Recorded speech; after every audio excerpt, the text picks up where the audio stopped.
Feels like I've been here 1,000 years.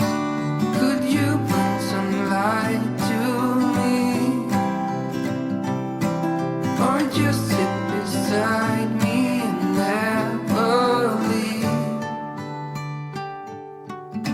I got the curtains up.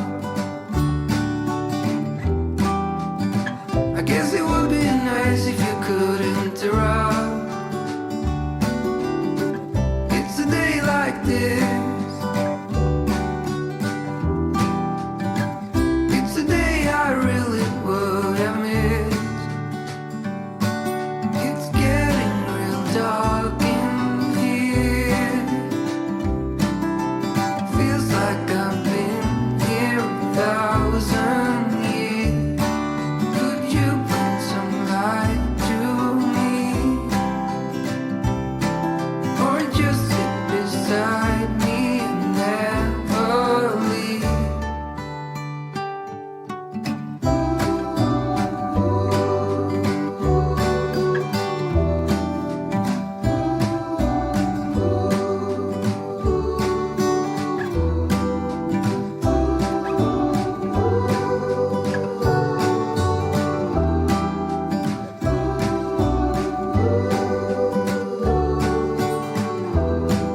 It's getting real dark in here.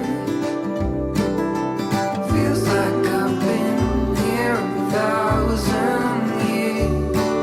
Could you bring some light to me? Or just sit beside me and never leave?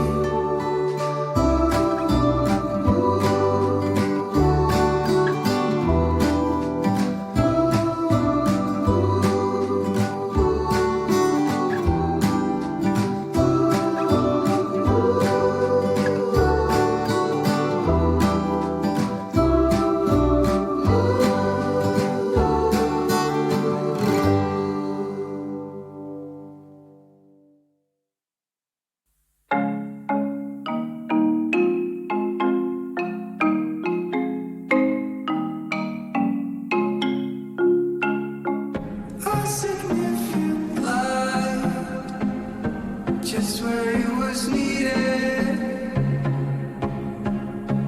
gleamed in black as night, cloistered in injustice, dead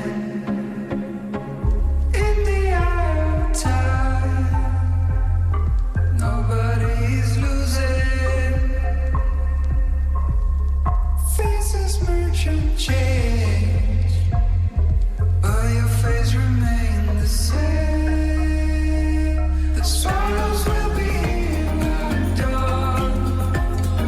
When we finally soar, they'll be gone. Trees will bloom and ice will melt, but your face remains the same. Swallows will be in our dawn. When we finally soar, they'll be gone. Trees will bloom and ice will melt, but your face remains the same.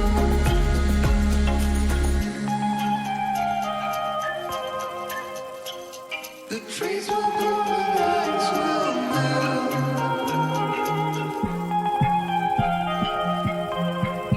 but your face remains the same.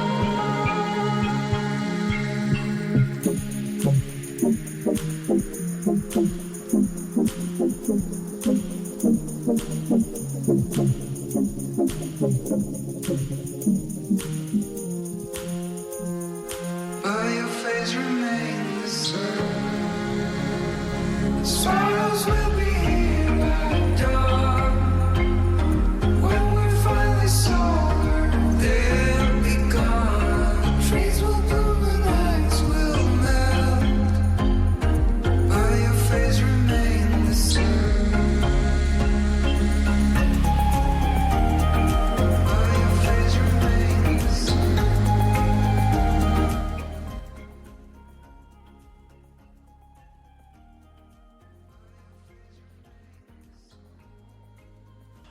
hello, good evening, friends. Welcome back to Role-Playing Unlimited, presenting the Coalescence Act 7. Thank you so much for joining us this evening.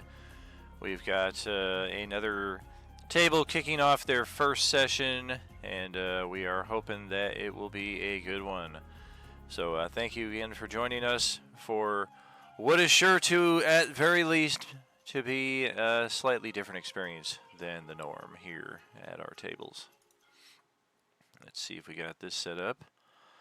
We do. Okay, there we go on that account. And into the Coalescence Gaming Lounge. I'm a simple man making his way through the galaxy, like my father before me. Hello, good evening. How's everybody doing? Good. Doing well.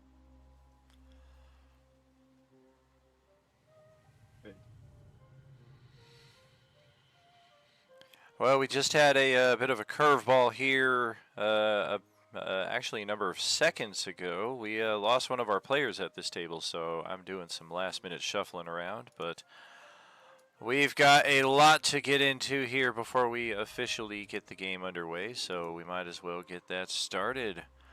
Thank you again for joining us here this evening for tonight's campaign kickoff, Act 7 Wednesday night table.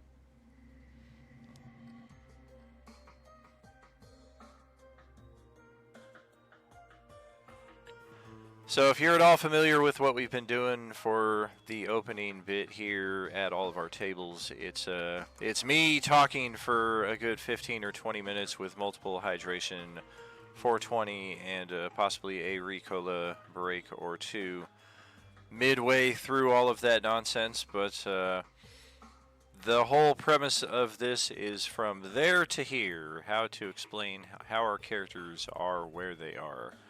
At least as well or as thoroughly as I care to at this stage of the game. So once upon a time, we played a campaign called the Coalescence, Acts 1 through 3, 2023, 2024 is when that lovely story took place. And let's see, we're looking at 1, 2... it's a half and half. It's a mixed bag here. Half of you are portraying the characters that you played in that earlier campaign. Half of you are new to this table. Were not present for that part of the campaign-ish. So you are portraying new characters to join in the story. But suffice it to say, all of these characters have adventured together for some period of time. And those adventures culminated, of course, in the endgame battle versus Nihilus, which ended very much the same in this timeline as it did in the original.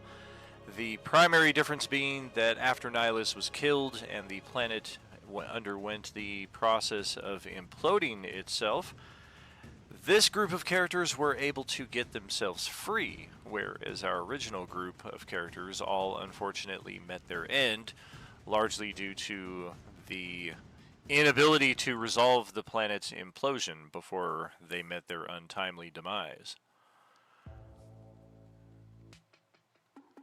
Oh, I got a little sidetracked here looking at your guys' tokens here. Look pretty cool, look pretty cool. This act or not this act, but the previous acts that we played for the Coalescence, Acts 4 through 6, primarily featured an entity known as the Time Mistress, a coalescence, if you will, of one of the big bads of that original trilogy, the Mistress, and a very interesting ancient immortal being of seeming neutrality, the Time Dragon, both of whom met their end during the Nihilus Endgame battle, both of whom somehow coalesced to form the new Time Mistress that, again, was a very pivotal figure throughout our middle trilogy of action.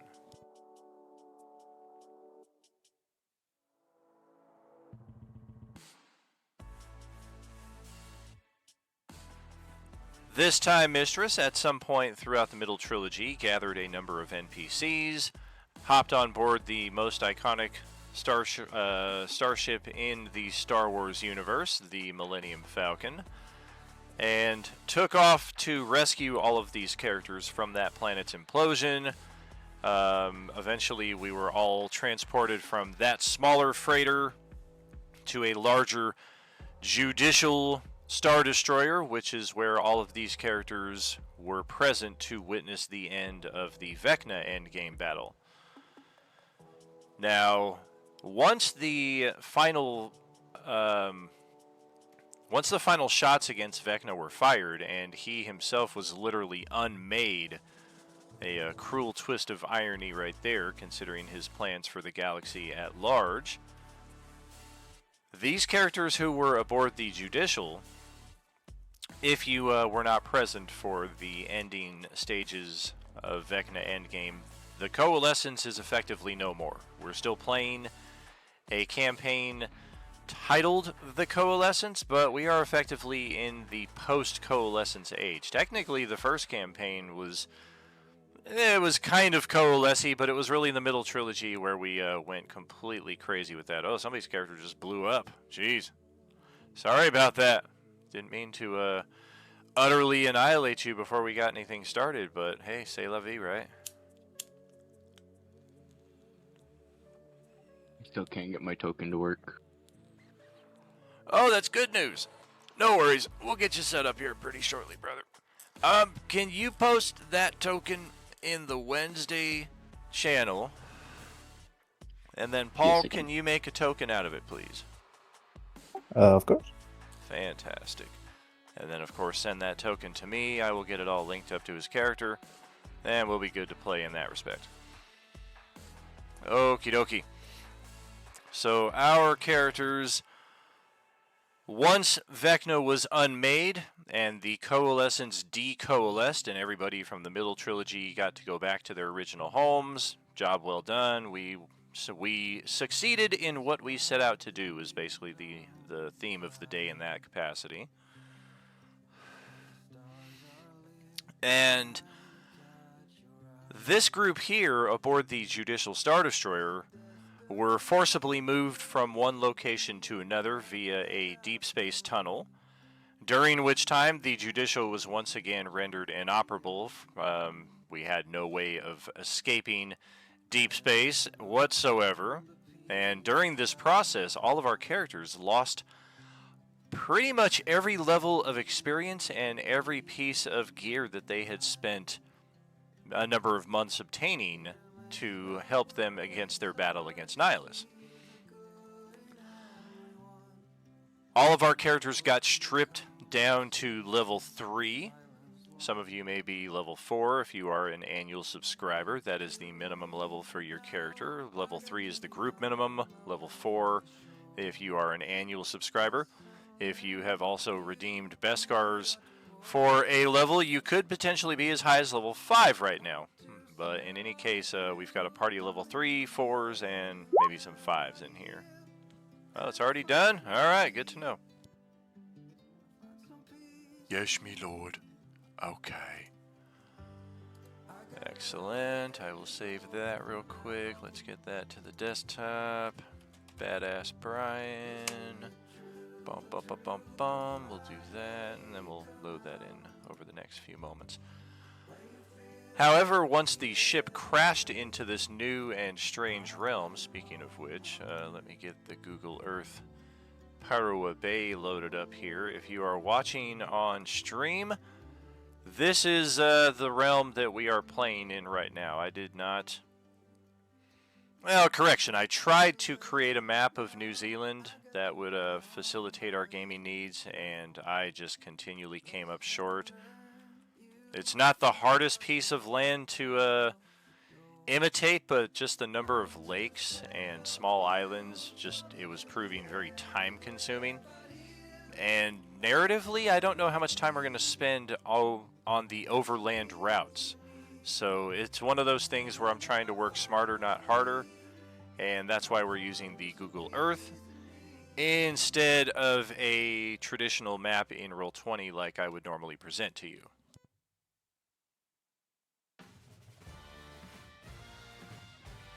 It's really only necessary if you're hoping to get a good visual of the area that we find ourselves in. Always important, but largely for these scenes we're going to be playing Theater of the Mind. Parawa Bay is the nearest civilized area to which we find ourselves starting, and we're actually quite a ways away from that. Although it's New Zealand, it's an island, it's not that huge. We could spend a good deal of this campaign walking around and cover a great deal of the terrain. But it is this camping site right here, this Freedom Camping, and this shoreline where our Star Destroyer has crashed. And all of our characters are now bestowed with these strange new Cardathi energy powers, i.e. superpowers. Everybody's got at least one. Some of you have multiple, depending on the subscription level or streamiversary, or I'm sorry, yeah, actually it was the streamiversary that we did. It's just already been a couple months, so it's sometimes I don't give myself enough credit for how far I set things out ahead of time. It feels like it was just yesterday, but yeah, streamiversary 5 years was already 2 months and a few days ago.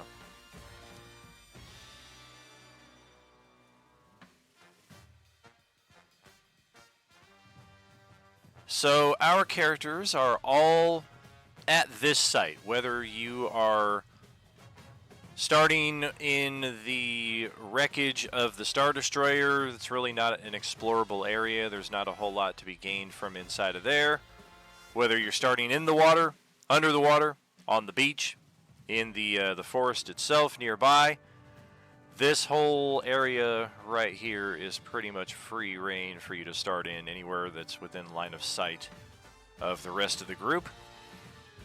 Most dominant feature, of course, is this gigantic mountain that consumes most of your northern landscape immediately, pretty much right from the crash site is the ascension into those mountains. What's going on, Sarge? Good to see you there, buddy. Hope your day's going well.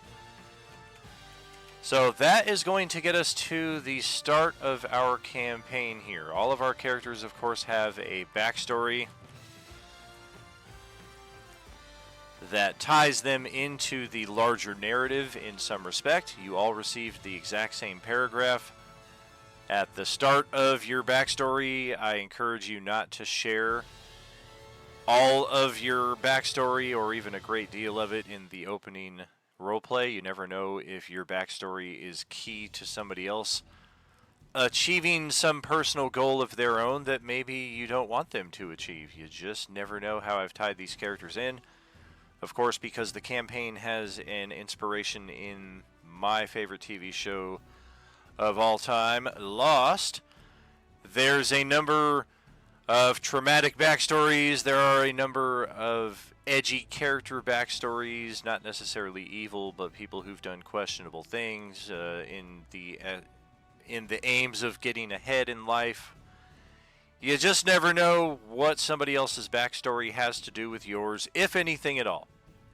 What I will say is this table, I'm going to give you guys a fair heads up for tonight's session.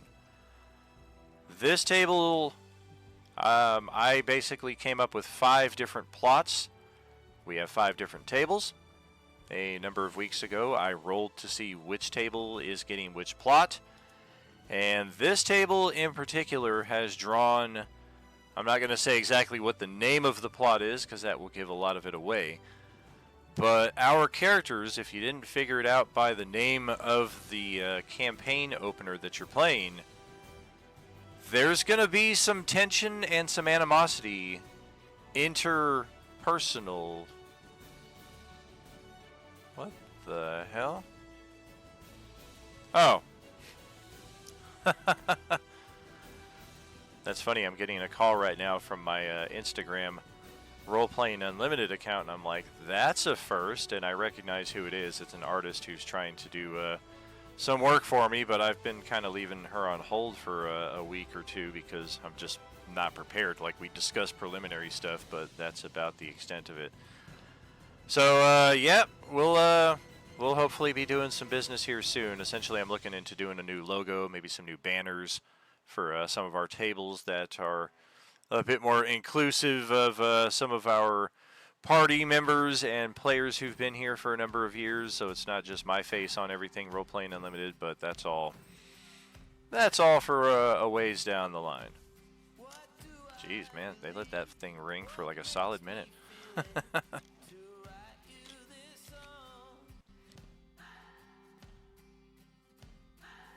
So each of our tables have begun with a team building exercise, which for all of them has been a puzzle.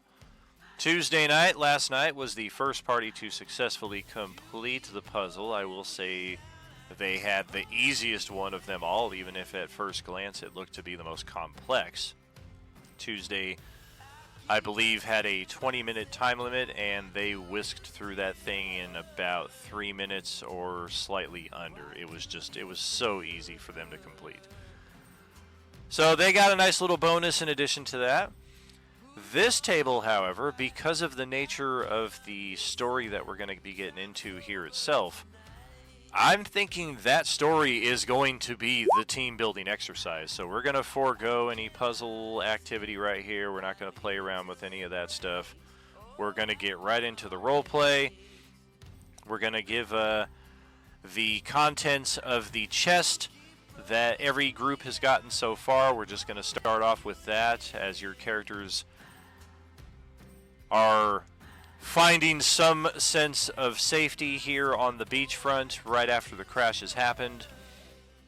We've got a number of NPCs, one of whom is a wild-eyed, blue-robed, white-haired wizard who magically telekinesis.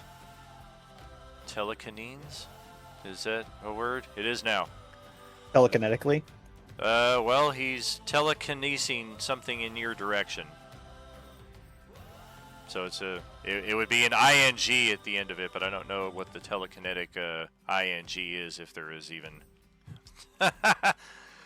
He's moving shit with his mind. That is correct. He's using the Schwartz. He got the ring out of a Crack-a-Jack box, and the chest slams down on the beachfront. The lock is busted open. We're so close to being able to go 30 minutes without a Mel Brooks reference. So close. Hey, we've almost gone that entire distance without the other reference. So let's see if we can stretch it. Well, now you've jinxed it. Well, we'll see. I'm not going to strong arm it in, but it'll likely happen of its own accord at some point in time. Lord knows I do it enough just normally in my own life. It occurs to me I've been doing that voice like on the daily for like 20 years now. Back when I worked at Famous Dave's in 06, like people loved when me and my friend Shane both worked there because they were like, man, you guys are a good time. You guys are just shouting Arnold references at each other from across the restaurant the whole shift. We're like, man, we got to keep it entertaining. Like, yeah, dude, we're bored as fuck. Oh, definitely. Oh, and here it comes. This is what'll prompt it. And then a few years later, when I was the opening manager at Krispy Kreme, and I was just bored out of my mind at 3 in the morning. So whenever somebody would actually deign to drive in and grab themselves some donuts, good morning, welcome to Krispy Kreme. How many dozens can I get for you today? Yeah. All right, so we didn't quite make it 30 minutes, but yeah, we knew it was on. Yeah, it's like I'm not allowed in the hobby gallery anymore. I accidentally spilled some glitter down my pants. Pretty nuts, huh? Wow. Oh my God. This man needs to be stopped, like, immediately. I have to live with him. And you are a saint, my dear.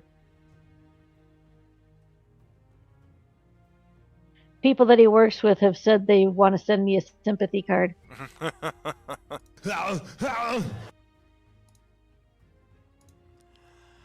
So, what next? Oh, yes, we are on the chest. The chest of goodies that your characters would normally have to spend the next 15 minutes or so trying to unlock before you get your hands on what is ultimately a potion of greater healing. Each of you gets one of these. Each of you also gets a gold Confederacy stamped bar that is worth 100 gold coins. Each of you gets a bag of holding which will solve any storage issues that we have in the early stages of the game. We're just going to hand wave all that and just say everybody's got some form of extra dimensional storage capabilities here. And there was much rejoicing.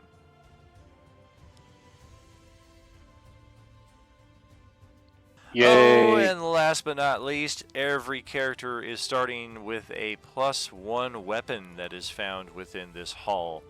If you already selected a +1 weapon for your uncommon item that every character gets to start off with, keep in mind that that's in addition to what we're finding here in the chest. If you did not already select an uncommon magic item, I suggest you do so.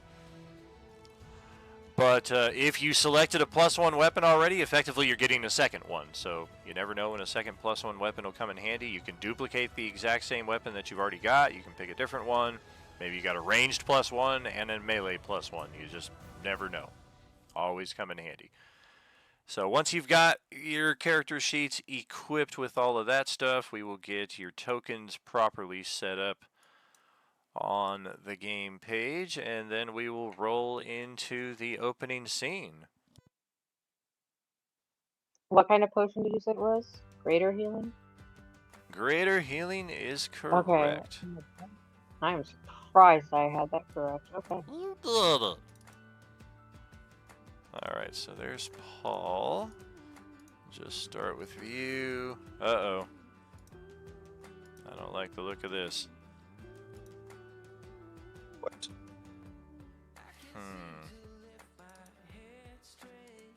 This already looks different.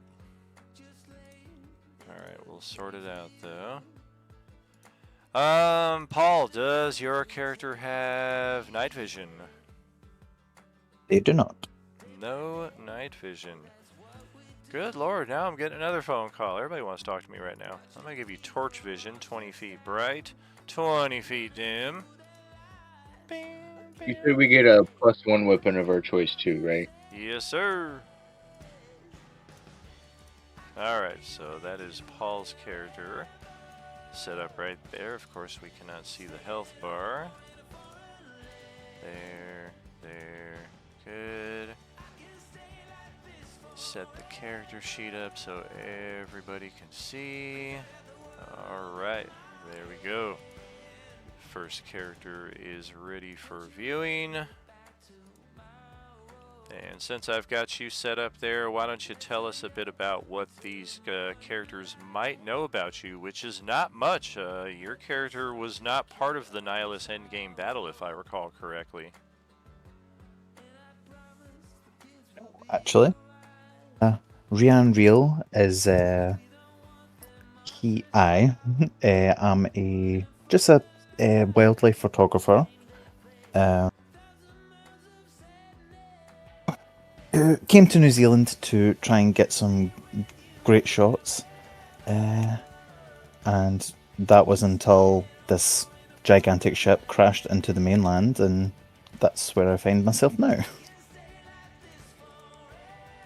Gotcha, so you are here already at the time of the crash. He was not part of the crash scene itself.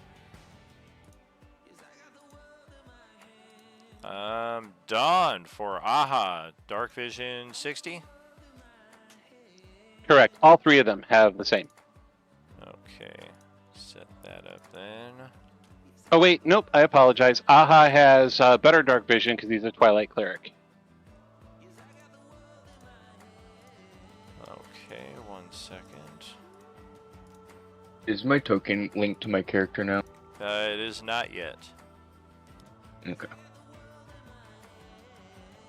It is where we are currently in process. It's just a one at a time kind of thing, and I'm doing them alphabetically. Yeah, you're fine. I was just making sure. Okay. Well, I was doing them alphabetically until Paul moved his letter R guy there in front of the letter A guy. Get down there in alphabetical order. I was trying to follow the pattern. Alright, we got hit points there.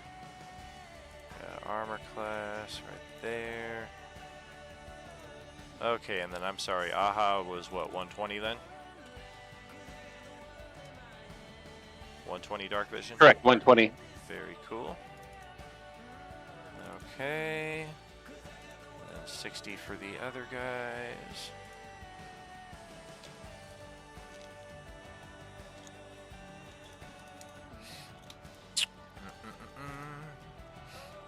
I don't like this. Everything is all different now. They changed up one format that I really liked, and then just a couple days later they went back to how it used to be, which is not as intuitive. No!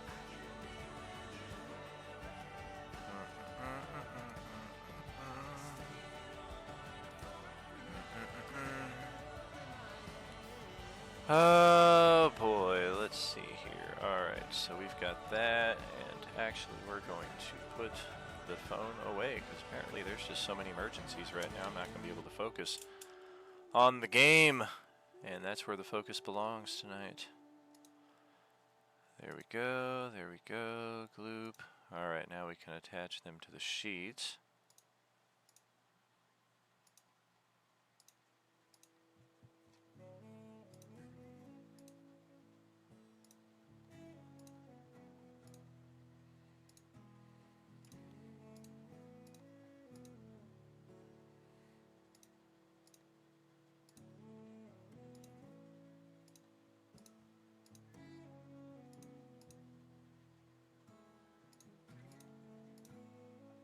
Ah, shoot. Okay, all three of the goblins are now set, so now that we have that part out of the way, why don't you tell us a bit about these three guys here while I move on to the next token. All right, Gloop, Gleep, and Aha, the Goblin Trio, also known as the Goblin Trio. You've probably seen them wandering around by themselves or in their weird three stacked on top of each other in different rotations. You'll notice that Gloop's personality is more of a protector, more of a very protective of the other two, and he's very physical, even though he's not wearing like heavy armor or anything. But he does have a few weapons slung on him, including a scimitar, a whip, and a longbow. Gleep is more mysterious. He'll talk to anybody, but he talks over everyone's head because he knows he's so much smarter than many other people. And then Aha is very alone, very sinister, and he's got that look like he's studying you under a microscope.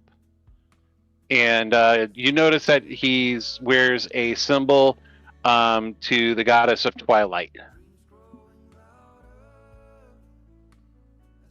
Which goddess would that be? I don't know. Oh! Which goddess is it? All that detail, and you fumbled at the last second right there. I'll give you an 80 or a 92. Oh, okay. Thank you. Yeah. Okay, there we go. Make sure those are all set in the journal. Now we can see all the goblins. Up next, we will pass the torch over to Drathor. We now have artwork and token attached to character sheets, so let's hear a bit about your guy. He's confused, so he looks at his pet dragon to see if it's seeing the same thing. Did you roll the hatchling for the deck of fortune? No, race subclass. Oh, the Drake? Yep. Gotcha. I have a dragon coming. Gotcha. Okay. My character sheet disappeared, by the way. Never mind. That's weird. I was gonna say I just made it visible. I just reloaded the game real quick. Sweet home Alabama. And Katie. I'm sorry, Brian. Is it 60 feet dark vision? Yes. Okay. And then same question, Katie. Night vision is what, 60? Yeah, I have 60 feet dark vision for sure. Very good. We've got your character Yes. sheet, or I'm sorry, your token and your character sheet now linked as one. Character sheet now visible in the journal for everybody to see that you are part of the group. What do they know about your character? They probably don't know a lot about the backstory, but they have adventured with you before, so they at least know the general details of what you are and what you can do. Yeah, so they don't know, the whole long of it, but they know by having been around her that she's down for and good at any fight. Like you want to go get in a brawl, she's your girl. Take her with you. She doesn't care what it's about. She will go with you. She will fight with you. She will fight against you if she wants to, honestly, if that's what you're down for. She doesn't care. But she's just kind of jonesing for any kind of mission, I guess you could say, to just kind of get all this energy out of her. She's always kind of like looking for that outlet,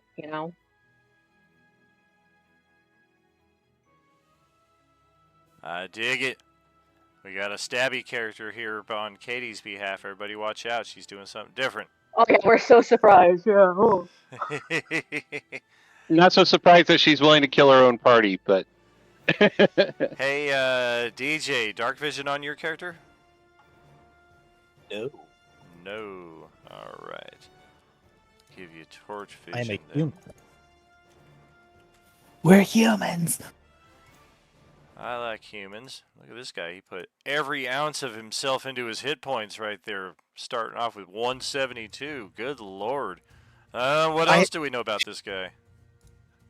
He is very tall, and he is looking for his homunculus that he last saw before the crash. Yeah, you keep that homunculus where it belongs. In a ditch. Oh! My character also likes stabbing things. He does look like the type. He's got a little bit of Roman Reigns shit going on with him as well, which I don't like. You should also know he is very, very tanky. He will just tank hits for days. I mean, I'm looking at the hit point bar right here, and I'm just like, well, you think? Well, add about 100 temporary hit points to that. Sure. So let's 20, 50, 30, 150, 60, 230, 260. Alright, so if Aha took a timeout and the rest of the party all jumped your character at the same time, it would pretty much be an equal playing field as far as hit points are concerned, at least. More or less, if you want to go that route. That's what we're gonna do. Not raging. That's If what I'm we're not gonna- raging, yeah. Oh, okay, let's get Aha here in the mix then. Everybody, get him! But yeah, he's just looking for the homunculus he last saw on the ship.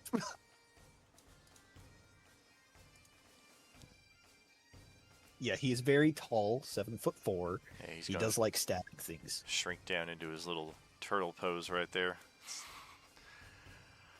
Alright, so up next we have got Katarina, played by Gale. Tell us about your character, please. Hello, Katarina is an elf. Gail wants me to just. Sure. You heard, did you hear that through? I heard the Gale microphone? say something. Oh, He always describes it better. Oh, yeah. Yeah, you guys typically go this route. That's totally fine. all right. So Katarina is a little surprised waking up in an elf's body. She always knew she thought she was an elf, but there was a slight change from her previous life that she doesn't remember, and you'll see her wandering around the ship with the three goblins. it seems like she and the goblins are the goblins are the only ones that she really wants to hang out with. She's very quiet, and I mean, she moves super silently, but she's also fast as all get out. Even when she's walking, she has to consciously slow herself down to keep up, so the goblins can keep up. But you know that she's basically very good at scouting, reconnaissance, and killing things.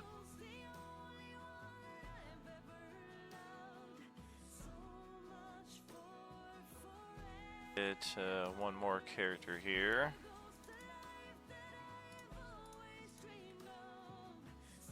That is indeed Frank Castle.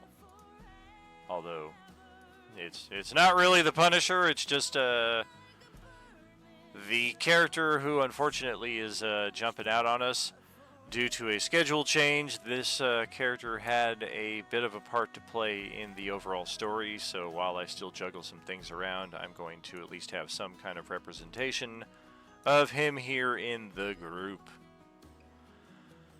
Alright, so we got that all settled.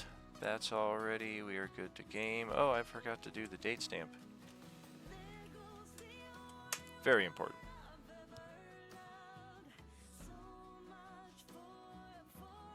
Okay, so now that we've all got our gear, we've all got our equipment, I'm going to turn it over to you all for the next 15 minutes or so. Stop talking and recharge the old voice box. Any RP that you would like to do with each other before I start pulling at the thread of the first major story angle that we're going to go down here? You guys go right ahead. I would love nothing more than to not be talking for a little bit, so we'll see you shortly on the other side. What's up, Legionary?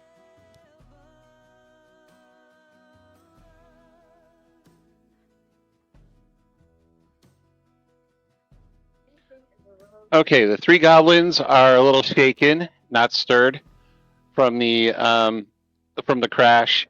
They rush to the box when it's opened up, reach inside, grab up the gear that they're due, and they're like, "Ooh!" And they take their prize off to the sides to examine their prizes, and a couple of them start fighting over a couple of the weapon choices, but eventually they settle down into who's getting what.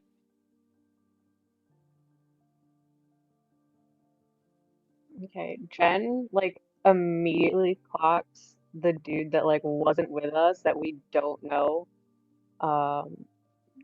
real uh and she's gonna like, dude, I'm coming over your way. I'm just gonna be like, who are you? We don't know you. Why are you here? Where'd you come from? The fuck are you? I should also add, this guy also was not on the ship with you, and for maximum Where was my dude? coolness,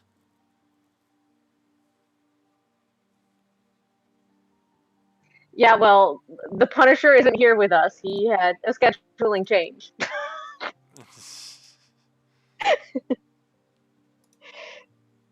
You want to fight? That's your guy.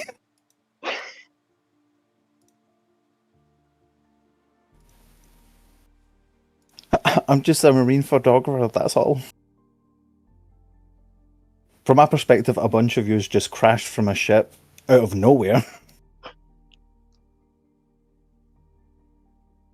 And where are we exactly?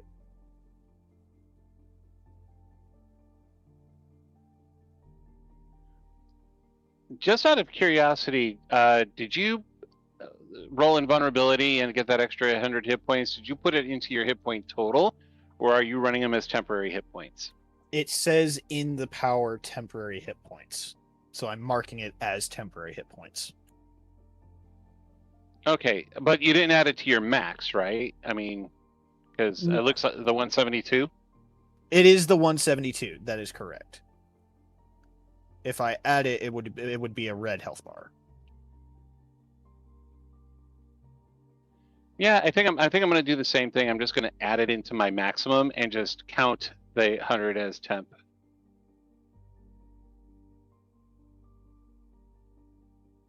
So yeah, Punisher's got his battle van here with him as well. Is the continuation of all that. Yeah, well, real. Well, just to explain that they were just trying to take pictures of the marine life around here, and then your ship crashed.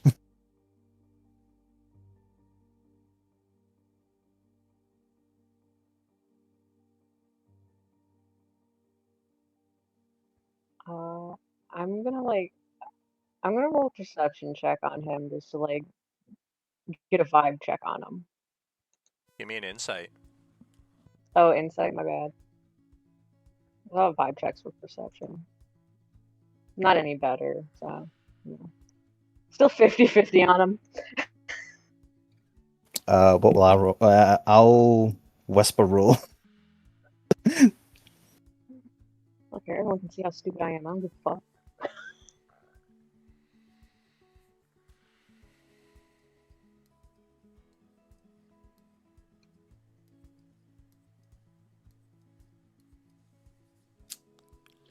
Okay, yeah. Aha is sitting there just staring daggers at like everybody, trying to assess who is what and what's going on. I did roll a 27. Oh, interesting. My fictional vibe checks are like my real life vibe checks. They mean nothing. I didn't want to show which skill I rolled, that's why I whisper rolled it to you. No, but see, with Roll20, it normally posts that anyway, so it kind of spoils the surprise. So I've just been sitting here staring at the player screen waiting for the roll to appear, but it only showed up on the GM side of things, so that's a handy little update. Oh yeah, speaking of handy updates, I can do this to draw your attention to different parts of the map, but sometimes you guys have to like ping multiple times before I really see where you're at on the map. New update from Roll20, if you hold down the B and move your cursor around,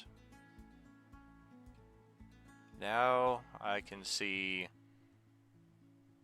Ah, DJ's trying to point out that mushroom right there. Okay, cool.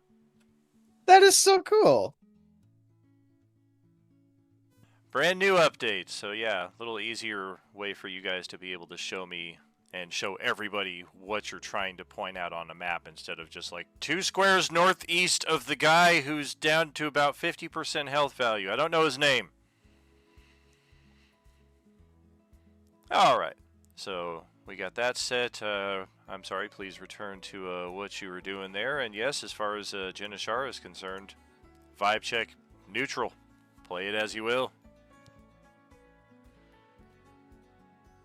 Okay, so anyone who knows Katarina from before notices that she looks and acts a little bit differently.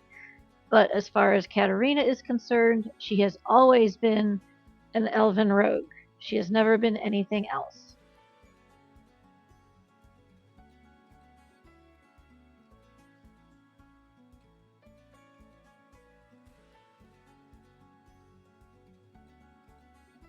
Okay, so Gloop, Gleep, and Aha get together. They do a little huddle, and they stack on top of each other, and Gloop is in the lead at this point. Very good, very good.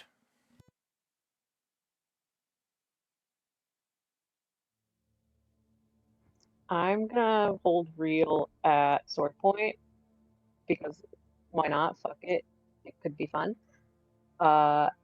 And I'm gonna lead him up to the rest of the group and be like, I found someone else, not with us.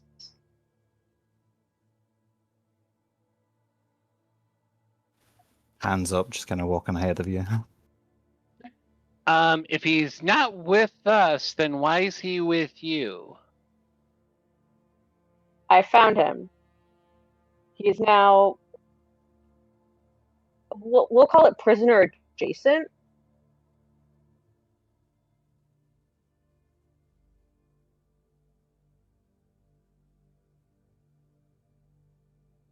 I'm assuming you didn't want me to just kill him. I can.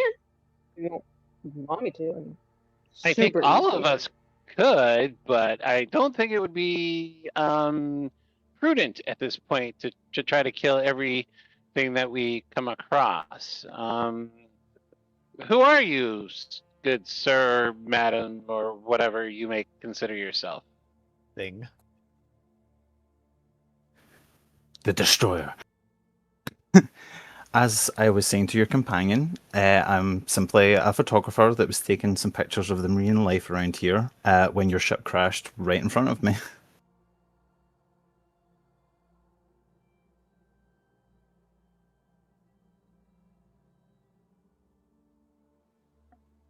Oh, okay. Are you native to this place, or did you fall off the ship?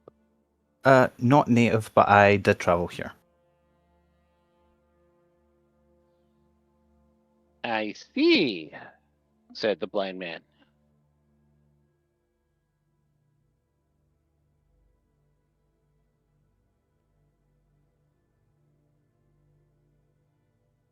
But yes, this place has some particularly beautiful marine life, and I was simply here taking pictures of them.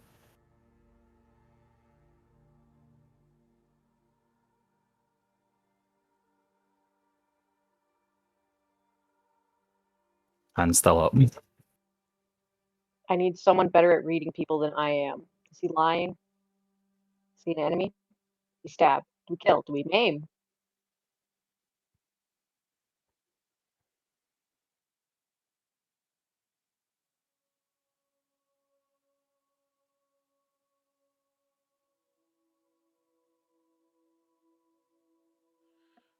I could try. I'm probably not as good as Leap or Aha, but I could take a look at them.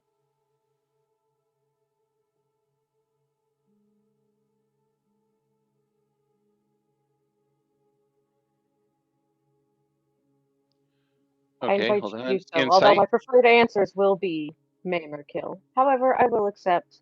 Yeah, he's fine. It'll be lame, but it's fine.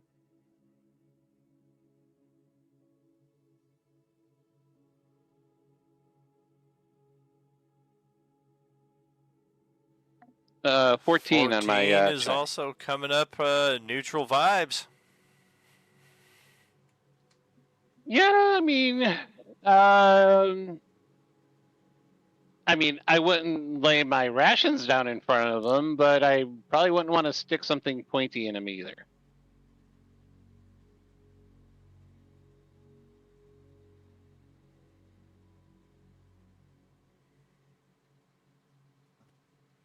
If you're open to a suggestion, Not particularly. I hope you're not going to suggest me leaving my rations in front of you.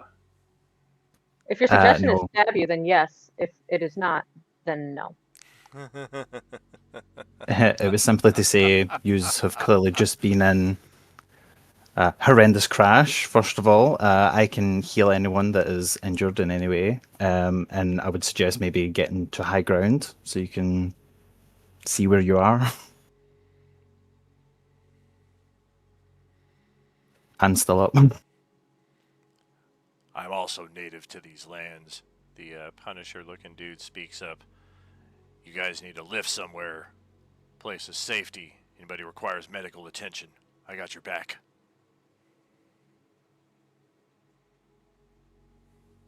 I'm now Well, immediately suspicious of this man too. that is always good to hear. Who are you, by any chance? Oh, God, the asshole didn't give me a name. That son of a bitch.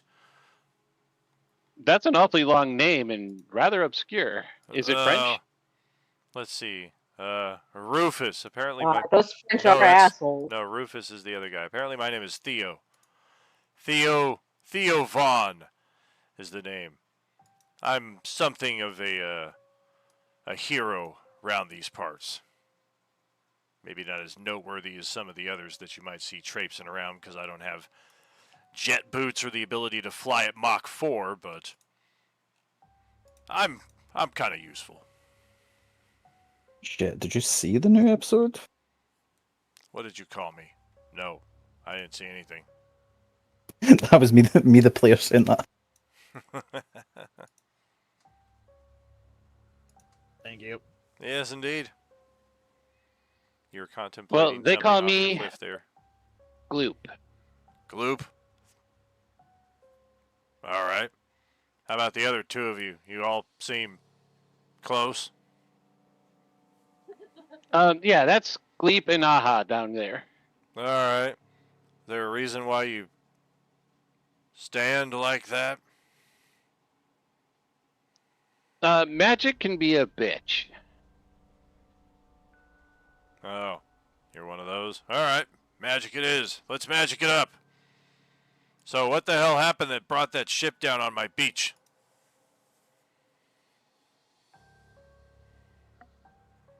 We're not exactly sure. I mean, we were in our room working on something and felt the ship start to shake, grabbed our stuff, braced for impact, and here we are. Not a single one of you part of the ship's crew complement? Not necessarily. Katarina, the young lady standing next to me, and I are part of a expedition team. We have quite a few talents that allow us to explore strange new worlds, to seek out new life and new civilizations, to boldly go where no one has gone before. I've seen that show. It's a good show. So, I suppose if I wanted to talk to somebody official looking, he points down the beach where he can see the hulking, 10-foot tall water genasi completely adorned in power armor. Colonel Starr, who very much has a military bearing about him. I suppose he might have some more information as to what's going on. Yeah, that seems to be that probably would be the bet. I don't know if he's got any official rank on board the ship. Fair enough. Catch you on the flip. The flippity flip.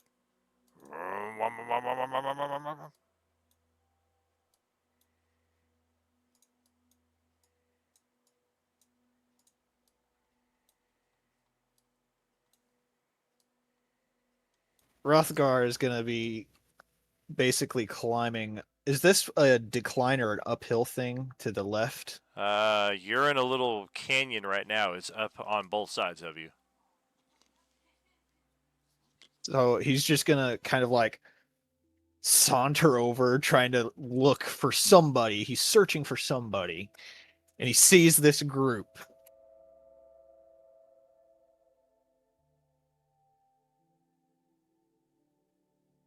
Ahoy there! Have you seen Rufus?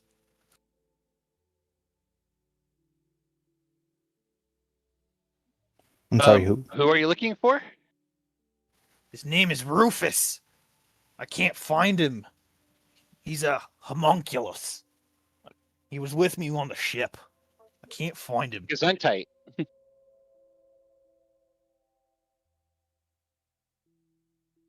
And he obviously is very tall, so he's probably towering over somebody. Well, you're standing behind me, so probably towering over me.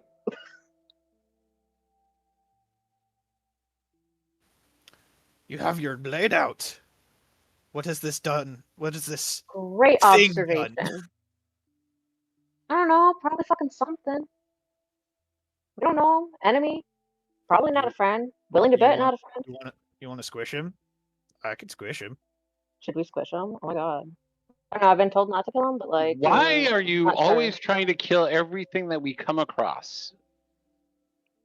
Why aren't you? Because there are people and things that have more greater value alive than squished. He doesn't appear to have any weapons on him. Plus, he has his hands up. Not right now. Yeah, which makes him a coward. I like how nobody notices that I changed his name tag. I noticed that. I can't find it. You can't find him. He's right there in front of you, you dumbass. He's not my homunculus. Maybe he is. Maybe he's a shape-shifting homunculus.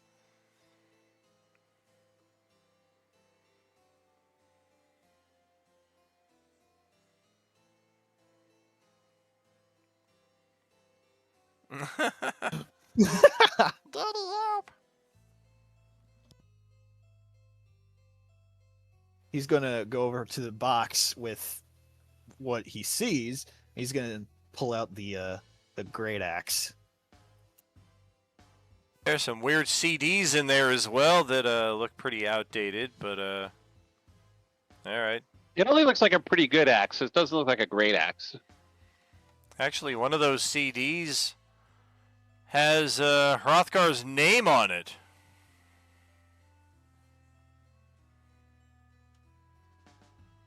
I'm not a musician. Oh well.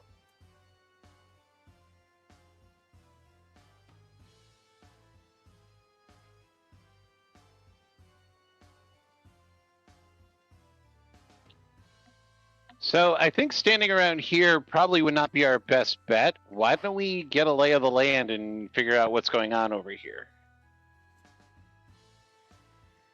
I mean, eventually we're going to need food, shelter, clean water, all the things that are basic for survival.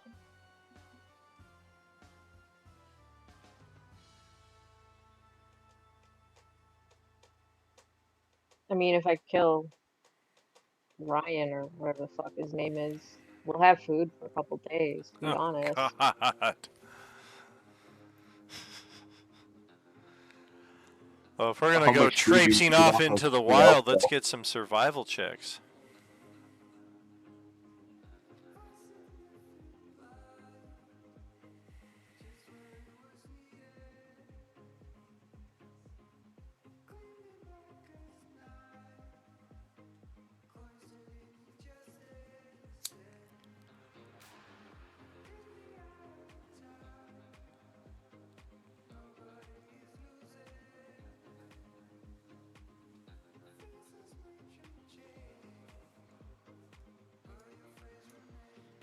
All right. Well, we're pretty sure this direction probably lead us somewhere where we're looking to go. So I'll go wandering off down this way. I burned a force point, so I got a 26. Oh dear. Yeah, you're definitely convinced. Let's go this way. Try to show that I can be useful. Oh.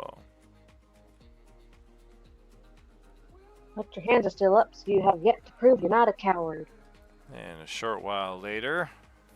You will see that Rianne doesn't seem scared.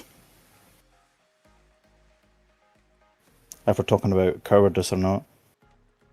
Hey, you guys, this area look familiar to you?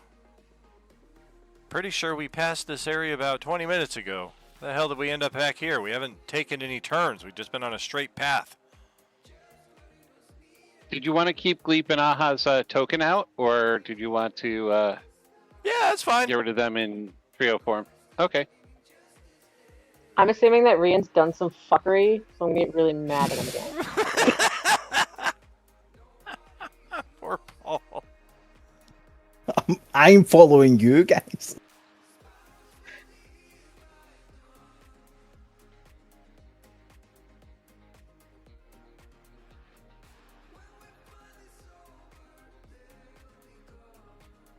Were you the one that rolled the 26? I didn't say I was leading. I'm Dude, at if you sword rolled point. the 26, you were fucking leading. I'm at sword point. I ain't leading shit. If you're the native and you roll a 26 on survival, you're fucking leading. I'm even not if a we get the native. sword to your back. Well, you're more native than us, my man. I'm not a native to this land. I am a native to this planet, I guess. I'm 'cause you're pressing the sword fucking against your aliens back who so that crashed you from fucking anywhere. feel it. You fucking feel it. I say, what did you do? I didn't do shit.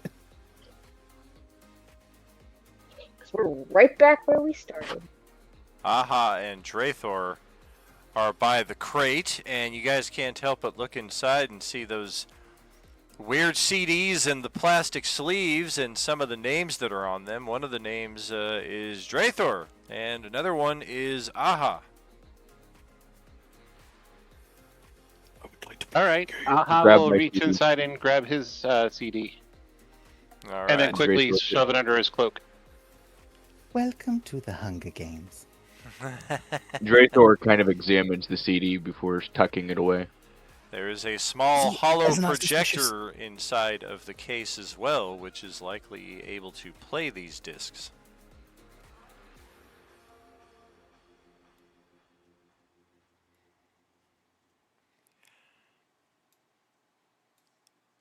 And if we hadn't figured it out yet, there are a number of discs still remaining inside of there.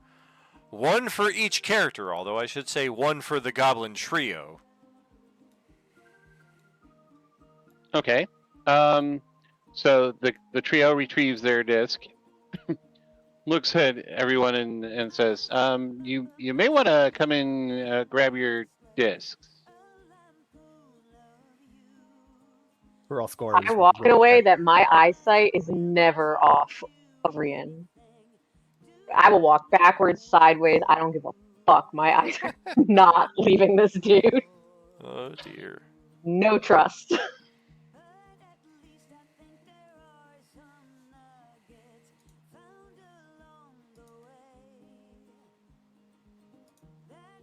Since there's really not a whole lot going on, they're going to separate into their three individual. Sure.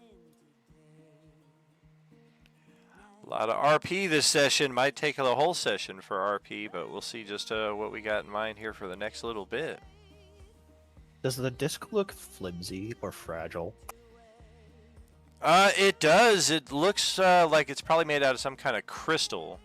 And for any of you who have any attachment / affiliation with the Star Wars side of the Coalescence, you would recognize it to be a hollow disc.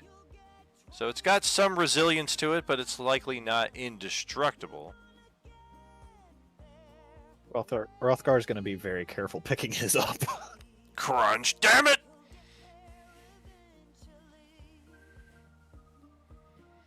Well, we've all got our individual discs now. Who's got the player? The player is probably still with the container, and Sure. Aha looks at everybody and goes, "All right. The amount of trust that we have for each other and our new companion here is kind of low. So I think that what we should do is each take turns stepping away from the projector so that the person watching it can have their privacy. And that way, they can share what they wish. And for those of us that enjoy keeping some of our secrets, we get to keep said secrets."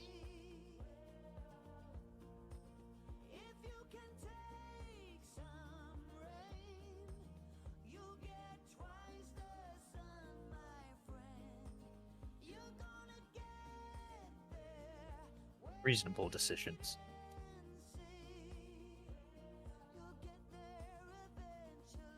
I will take the silence of the rest of you as agreement for this.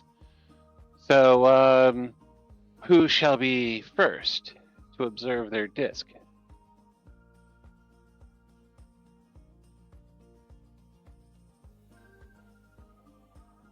Hrothgar will go first.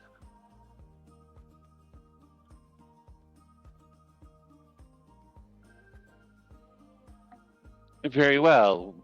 We will move over here and discuss our particular situation.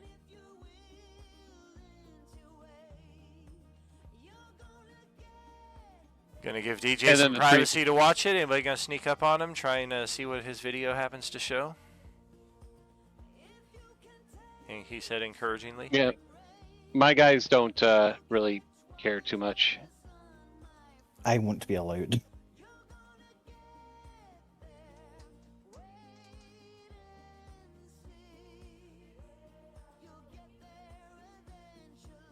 Was there a decision of where the projector was placed and facing, or wherever? Wherever you want to move away from the group so that there's some distance between you, I would say is fair. Maybe the other side of this rock formation.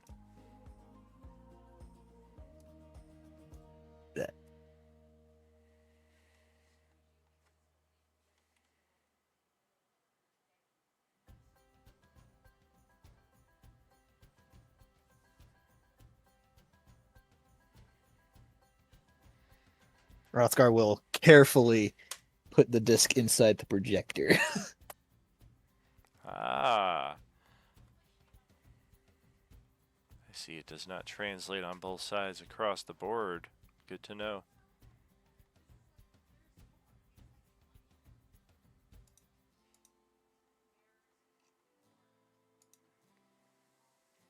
He's gonna try to retrieve the disc without breaking the contraption. Very well. Easily done.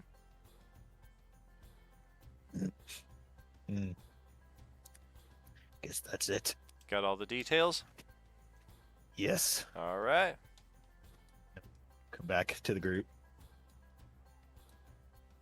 I'll go next.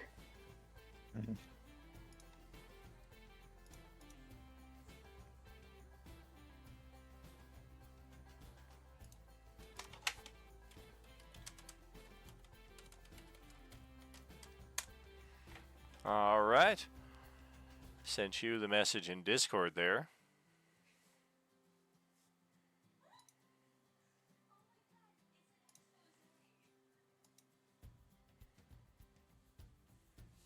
Is that the one new mention? Most likely.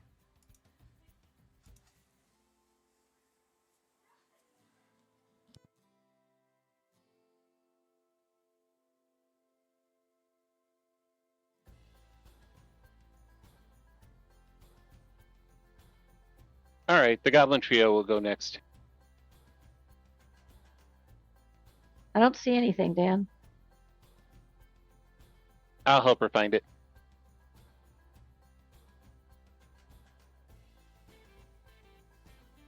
All right. Sent you a message in Discord there, Don. It's a private message. You won't find it in the Roleplaying Unlimited server.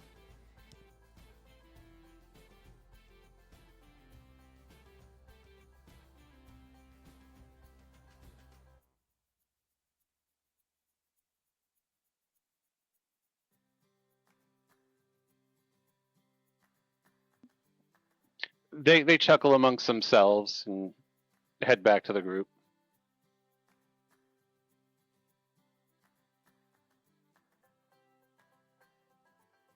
Who would like to go You next? see them. You see them chatting with Katarina and the three of the group of them sharing a little secret on it.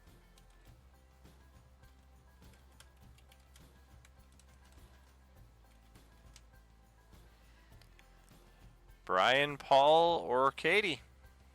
If Jen thinks she knows what this is about, then she's going to be the last to go.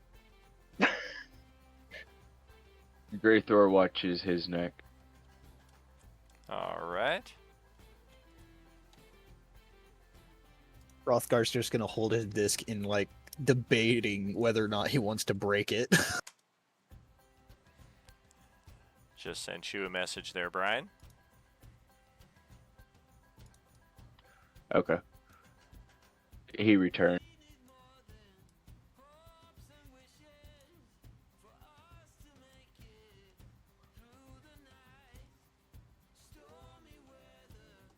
I guess Rian, since Jen again wants to go first. Last, sorry. Okay. I'll not get as far away. I'll stay within eye shot, but far enough away where they can't see the message.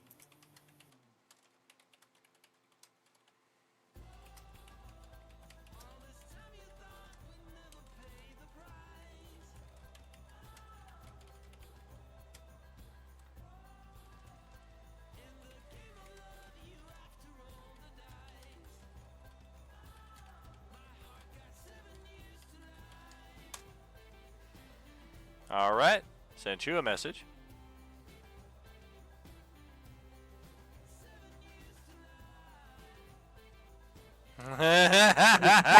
Jen is gonna borderline throw a fit about having to do this. But she is going to very reluctantly go over. But she's going to take the projector and walk even further away to put in her disc and see what's up because she knows what this is going to be. She knows what this is about to be about. Okay. This ain't nobody's fucking business. There you go, Katie. Okay. Who's got the best passive perception? Fuck. That is a good question. Or who's got a good passive perception? I'm at 19. 14. I'm at 17. Okay. So everyone All right, has hold watched. on. I'm going through the 3 characters. Everybody's watched the 15. Rianne's is 15.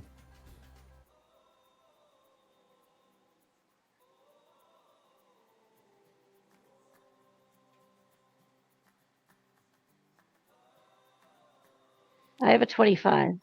Good lord. Dear Lord. What? Oh, I can think Loop of has a a 25 as well. They both have enhanced senses. That makes a lot more sense. Yep, sounds about right. Okay, 1 second.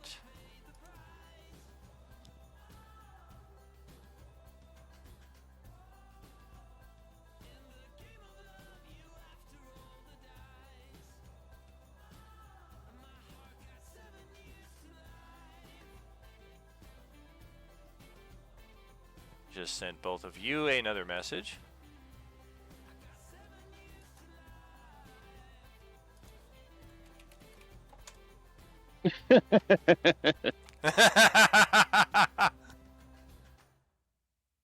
And I will let you guys all take a break here while we take a break here. It's getting about halftime, so we're going to step out for a good 10 minutes or so, and we will check back in with more roleplay. It's as promised. It's a lot different than what we're used to here. We're not just going to throw right into a combat and spend the whole session doing that. We've got some layers to peel back, friends, and it's truly an honor to share this experience with Wednesday Table.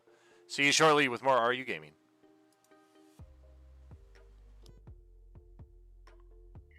I don't know where to find anything on these new character sheets. What are you looking for? Oh, well, he finally told me where it was. I'm like, well, where's passive perception? The old character sheets, I knew right where to find it. And here it's like, I don't know. The right side of the character sheet, about midway, depending on how much is on it.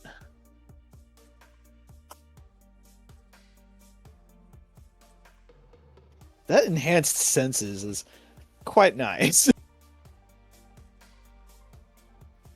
Care to share what you saw? No.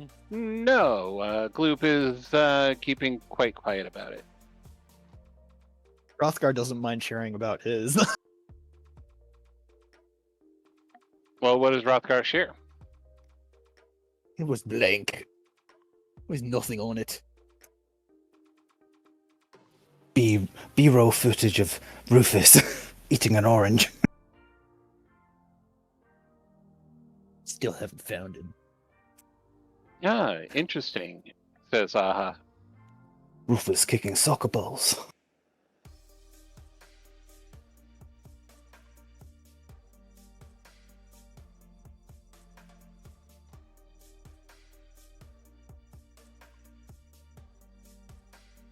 Rianne did look slightly shaken by what was on their footage.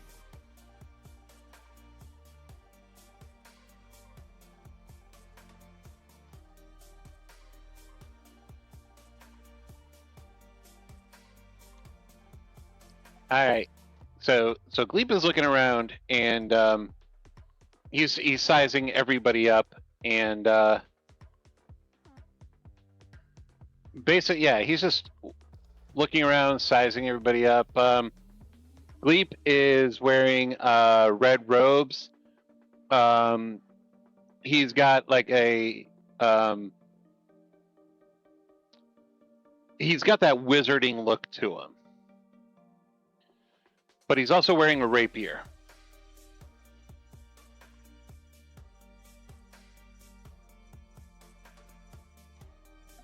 Ah, you don't say. A blank disc, huh? You know, that's a very interesting. Why would somebody go through the trouble of putting a blank disc into the box?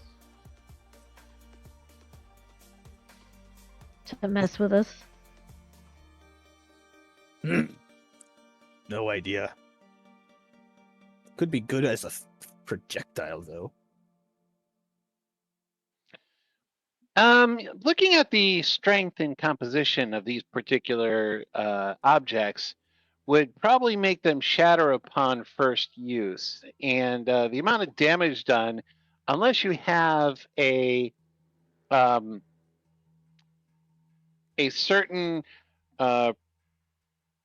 possibility of a superpower that allows you to create extra damage out of nowhere, then the disc may not be that handy for you.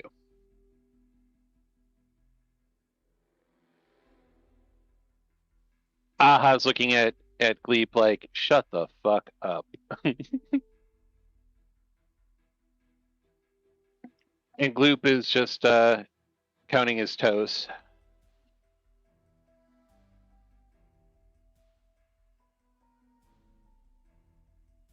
Damn, I need to start again.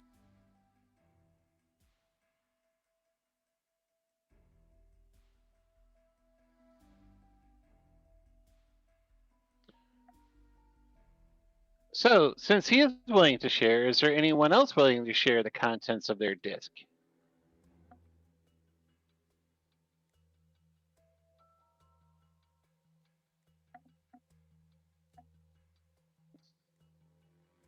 Cricket sounds.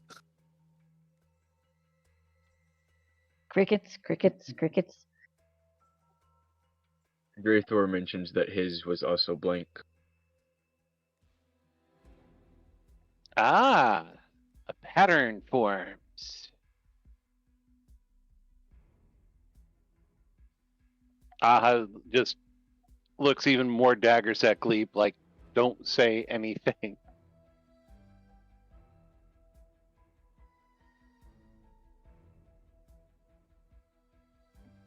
Why, yes, even our disc was blank. And Aha's like, come on!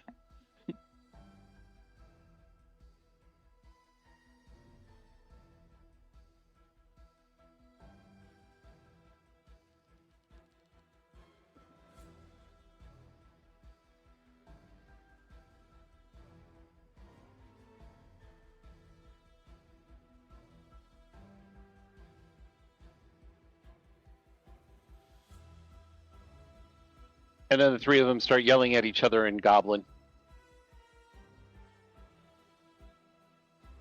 Do I speak Goblin? Check my sheet. No, I don't.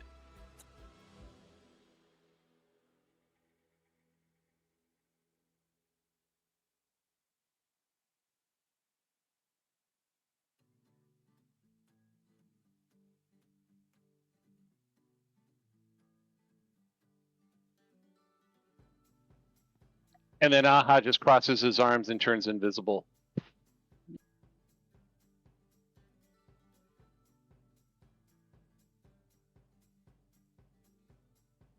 Rothgar's gonna do the same. Okay.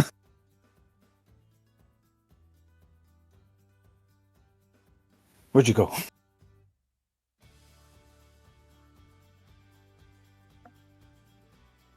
Oh, so it looks like the person that you're all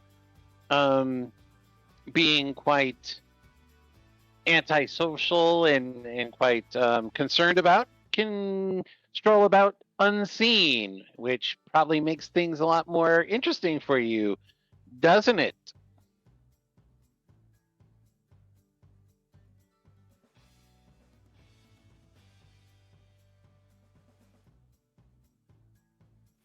This guy's a detective.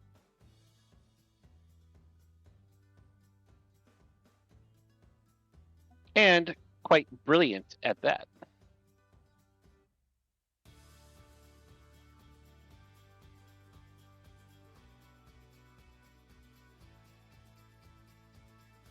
If I could humbly say so myself.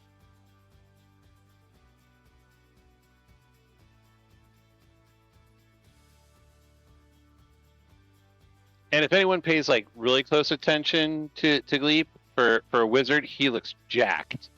For a goblin, he looks really jacked.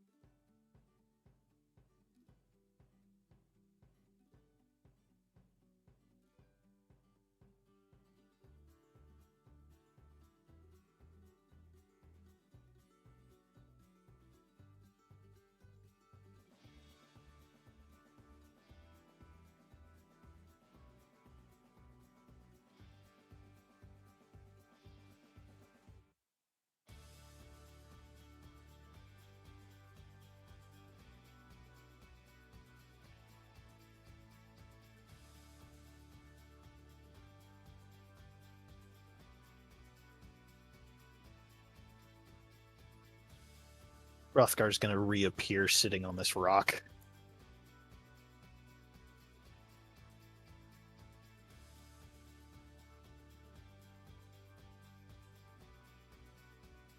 Interesting. Well, we are, spells, spirit, and physical, which makes us excellent scouts and survival oriented people. What makes you so special, Hrothgar?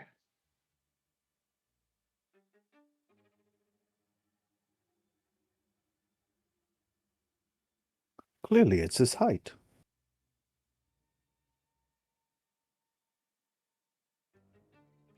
The teacher's Well. back.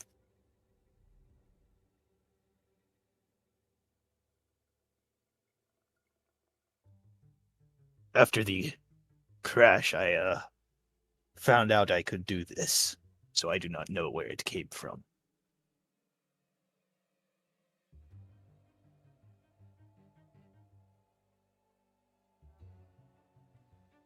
Interesting. Very interesting.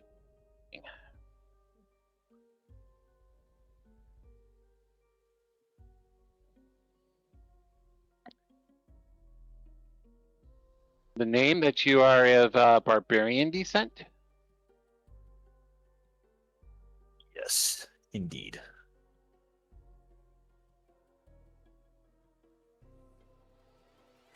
An invisible barbarian could be very, very useful.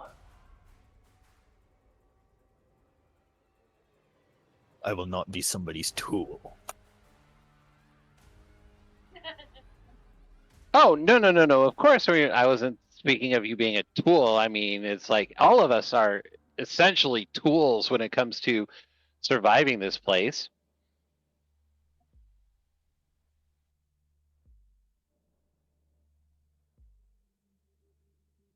Just hearing grunts from Hrothgar in acceptance of said statement. I mean, seriously, my spells are but a tool, but yet they help me to survive. My weapon is a tool, and it helps me to survive. My two companions over here, though, are much more important than tools, and they help me survive. So, that's what we're here for, is to figure out how to get off this rock, or to make the best of what this rock has to offer.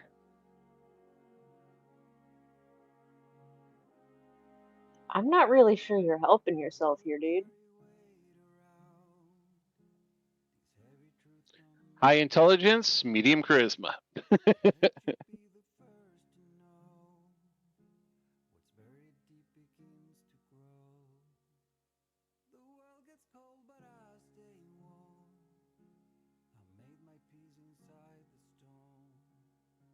Oscar's just going to continue to sit brooding.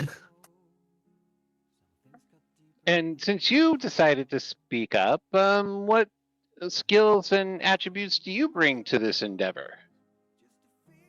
Besides the desire and bloodlust of killing everything that you see.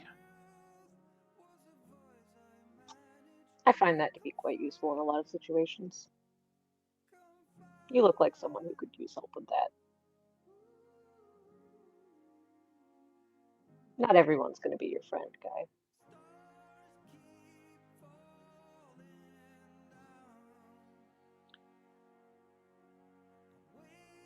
Oscar's going to pause his brooding. Violence was spoken of? Finally, someone who makes some fucking sense. Gloop's about to speak up in agreement to the rest of you, and then Gleep just shoots him a look, and he just puts his hand down. No. What were you going to say? Don't let someone else silence you. Break them if they silence you. What were you going to say? Yeah, sometimes violence can be, very useful in these situations. So yeah, I agree. Whenever I get an ability time to use violence, yeah, I like to hurt things. There's hope for one of you dummies after all. Huh?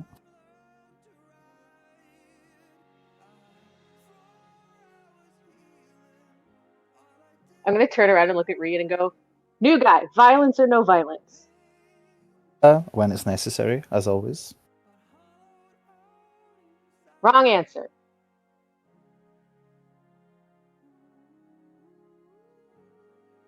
Oscar's going to look up again. So, yes to violence or no to violence? What do you think, big guy? Yeah. Every now and then I just want to take my great axe, just chop at something. Doesn't matter what it is. It's a pretty big tree Still over here. violence. Might need some firewood if it gets dark. Violence is violence, no matter what it's against. It doesn't matter. Therefore, you're saying yes, violence. I've been standing here saying yes, violence to everything. So I'd go, yeah, violence.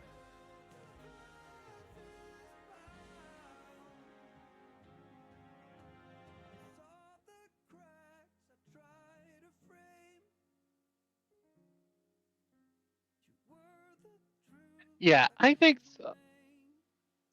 that a lot of times that logic and assessing a situation is much more helpful to making the correct decisions. And I find that most of the time, most living creatures don't fucking do that. Your best bet is staying alive is fucking stabbing and going. You kill what gets in your way, and you stay alive. Instinct. Best teacher.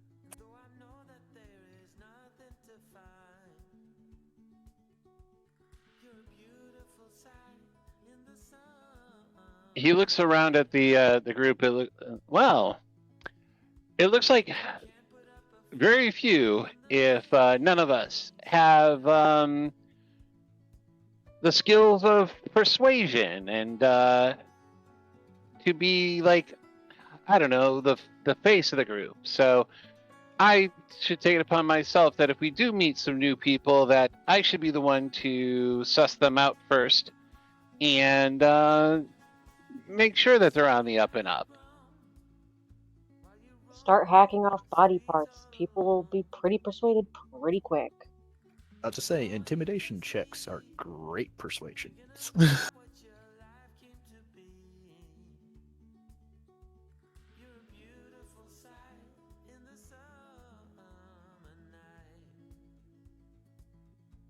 The best stealth check is made with intimidation.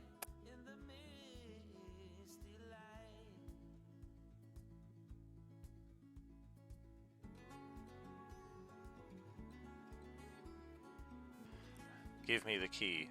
I don't know what key you're talking about. Fezzik, rip his arms off. Ah, that key.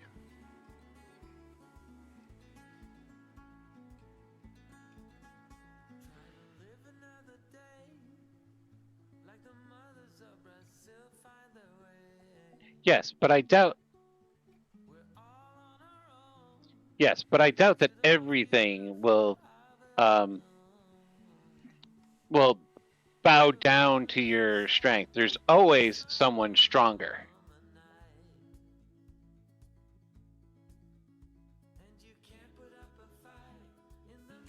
What's up, bitches? I'm back. Thank you. Do you know of any place that we can camp for the night to make sure that we have the food, shelter, and water that we require? I got some K rations in the van if you're fiending for food already. This is as good a place as any to camp down for the night.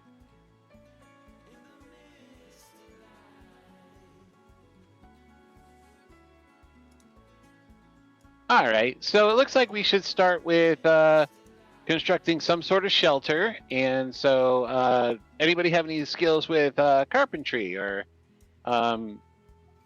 with building things? You guys are really prepared to rub two sticks together for fire. Oh, goodness gracious. Check this out. He opens up the back of the van and it's just like stocked from floor to ceiling with survival materials, tents, sleeping bags, glow sticks.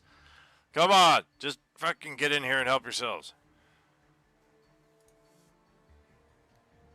Okay. And so Gloop and Gleep start grabbing some tents and stuff, and then a tent and sleeping. Well, some couple sleeping bags start floating on their own. Oh, he grabs his gun and aims it at the floating sleeping bags. Animated objects. Not the first time this has happened. Everybody, duck.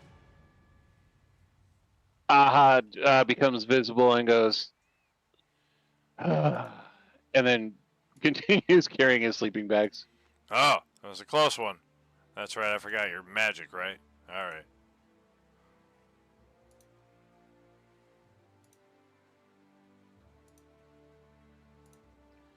Why, yes, we do have magic at our disposal.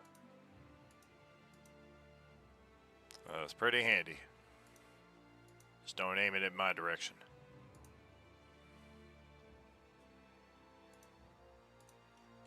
Like, Jen doesn't need to sleep, so she's just gonna keep her eye on Rian.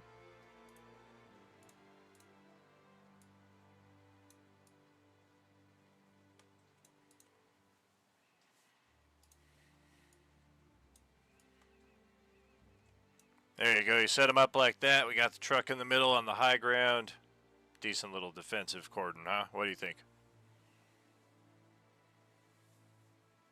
Not bad. All right. I like it. Well, holy moly, guess what? Everybody can get a long rest. I am going to play some music for Oh everyone my god.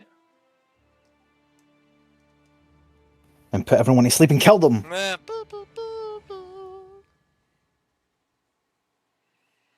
Nice. Look at that. Second you reach for something, I have this sword to your throat, my man. Kill everyone, fireball.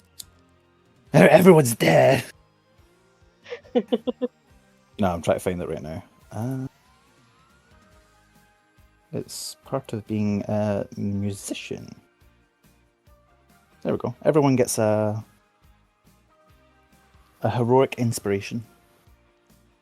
Wow. Oh, wait, no. So does that mean I get two since I'm human? Sorry, the equals...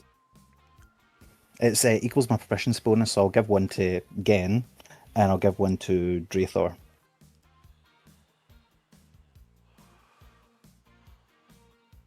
I just brought you guys. I see. I am not your ally. No. Brought Do you a not mistake lifetime's this. worth of survival materials, and I don't really like this song you're playing.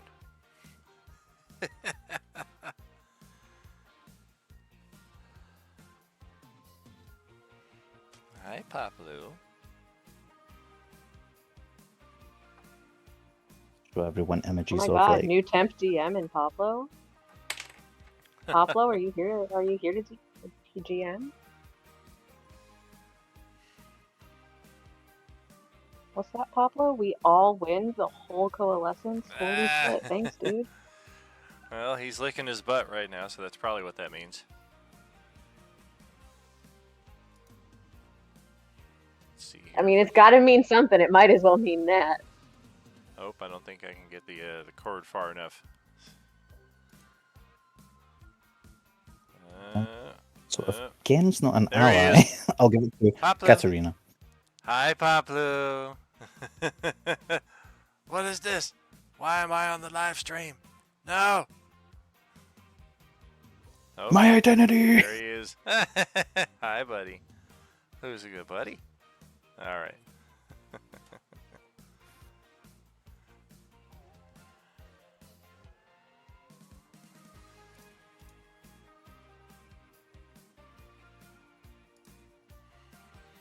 Well, long rest is successfully achieved. What do we want to do on the other side of it?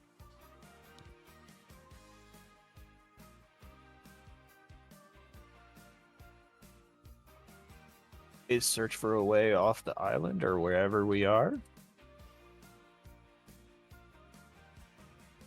Makes sense to me. Fair enough. Stack these tents back in the van.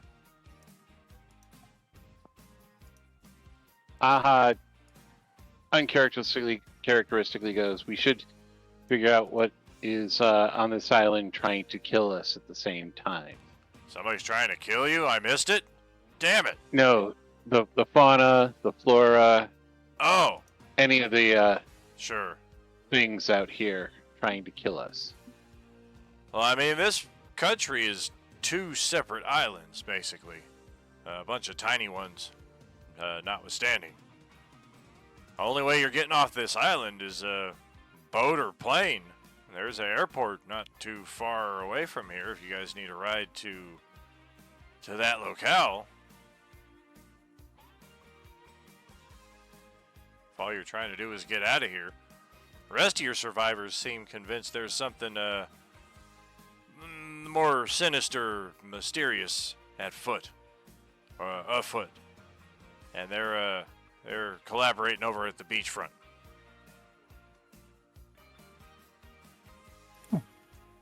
Hey, maybe we should go join them, and that way we can figure out what's going on together. It's a good idea. Yeah, sure. I'm happy to take you back there. Hop on in. Will Rothgar fit? Shotgun. I don't see why you wouldn't. Gloop, Bleep, and stack up so they take up less room. Gloop on the top. All right. Let's roll out. We're here.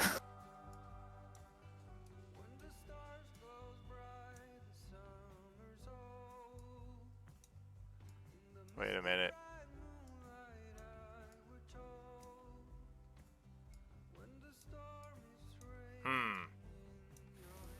And we did another circle. Is it just me, or is this where we started from, Theo Muses?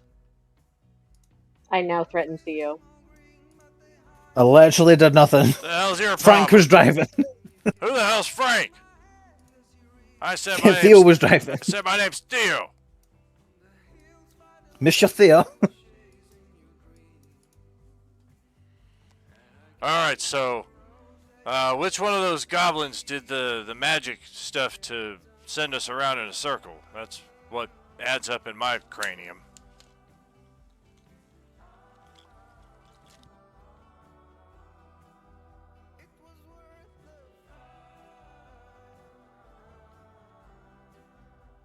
Could I try an investigation check to see what's going on, or would Arcana be better?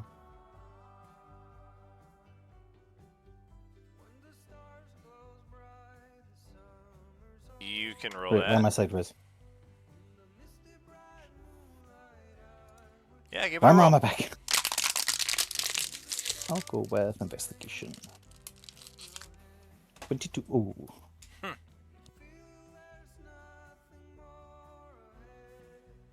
I mean, something weird is definitely going on, and it is very unnatural. You're positive you can follow a straight path to get from here to the beach. You followed the beach to get to here on a straight path. Every one of you is competent enough to be able to figure out, okay, we went northeast, so let's go southwest. And we should get right back where we started. How come we keep ending up back here? There might be something in the area affecting us. Theo Keeping wanders us over from to that moving on from crate, here. pulls out a disc. How come my name's on one of these things? Oh, here we go. The hell's this about? Everyone gather round.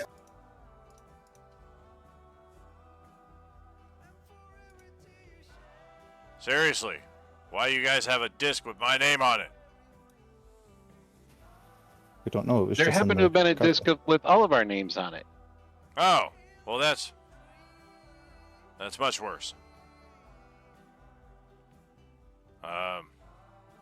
We all watched them in private. There's a way to watch it. Oh, where is it? The holo projector, okay. Well, he's gonna go head on down here and go check it out.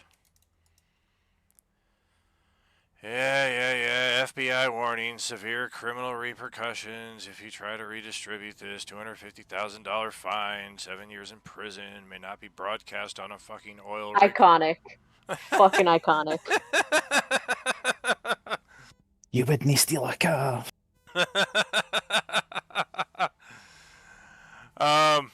And then there's a loud exclamation from that direction as he comes stomping back.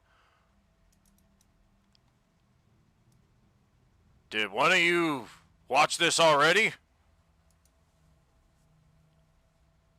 Rothgar's was No, blank. we only watched our own. Yeah, this thing is blank.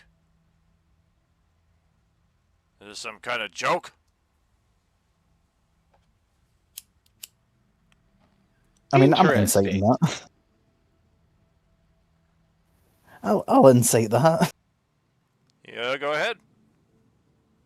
I'm going to burn a lucky. Roll with advantage. Lucky I'm in love 13. with my best friend. 13. He seems to be telling the truth. This guy, I don't know, maybe there's a side of him that's capable of lying, but he seems a little too straightforward to have that as part of his arsenal.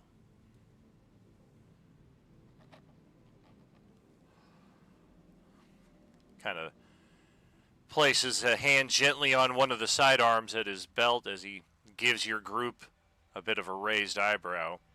So you all watched your stuff and it was all blank. Where did this crate come from?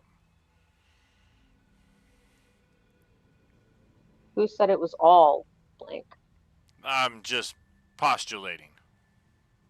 If they're not all blank, then now's a good time to speak up so we can at least try to figure out if it was Professor Plum or Mr. Green. Yeah, someone just left that crate over there. They brought it up, left it, and disappeared. And voila, we all got stuff out of it. So someone, that's the best description we got out of this? Somebody just gave you a bunch of presents, he didn't even look like Santa Claus? We were kind of busy trying to figure out where the heck we were in the first place. Fuck! It's also inherently flawed because it does assume some sort of natural being. It doesn't have to be a natural being. Throw that out there. Look, That's strange fair. women lying in ponds, throwing out weapons is no basis for a system of government. Why not? For arthritis.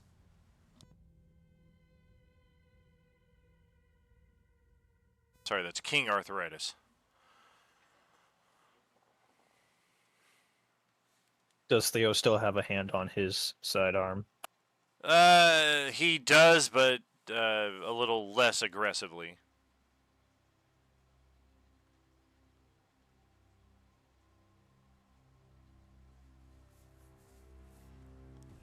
All right, then. Well, this, let's just see if he figures anything out. Nope. He throws his disc.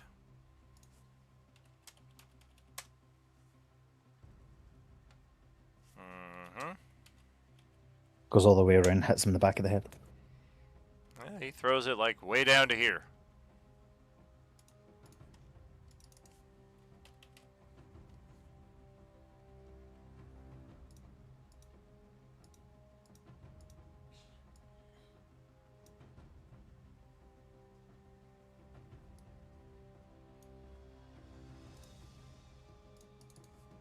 Was there any Lego breaking sound?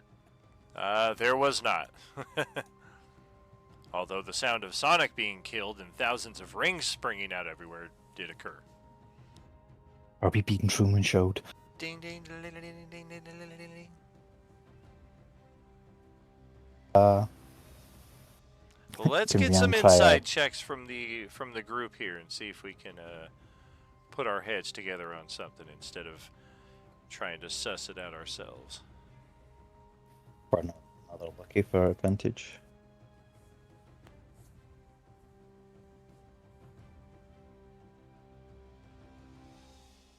I'm not even rolling with advantage.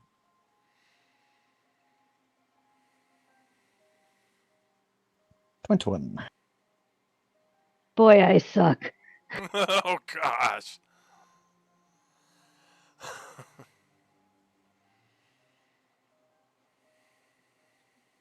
My computer's having a difficult time with 3 sheets open.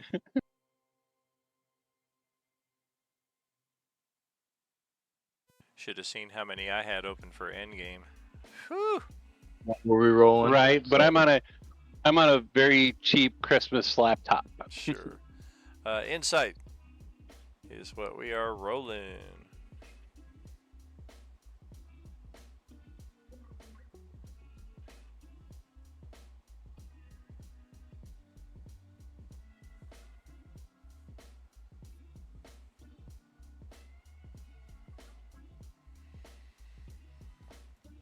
All right.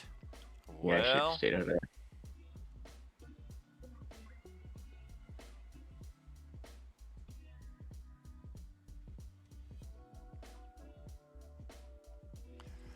$22 is not bad. 22 at least tells us it has something to do with these discs and playing them.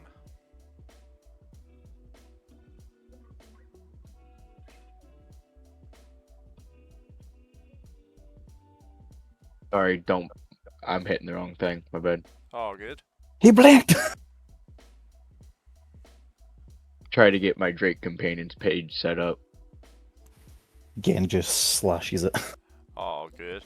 I think there are preset Drake companion sheets depending on your proficiency bonus. I can just grab one of those out of the compendium and then assign it to you. Oh, according to the thing, it said it had to be created, but I guess there are ones. There should be. There were in the previous system. I don't see why there wouldn't be for this one as well. Let me double check. It could have been old too, for what I'm looking. Drake.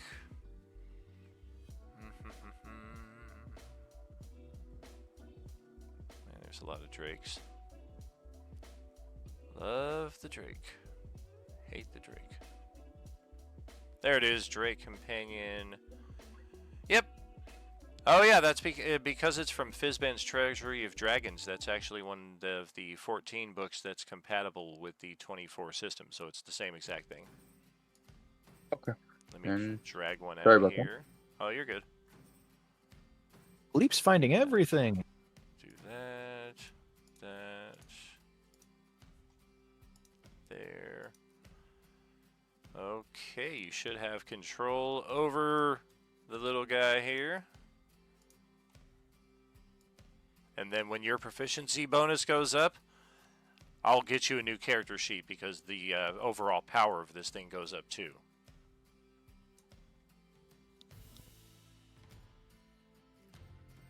The character sheet for it is right underneath your character sheet in the journal. I see it. Thank you. Mm-hmm.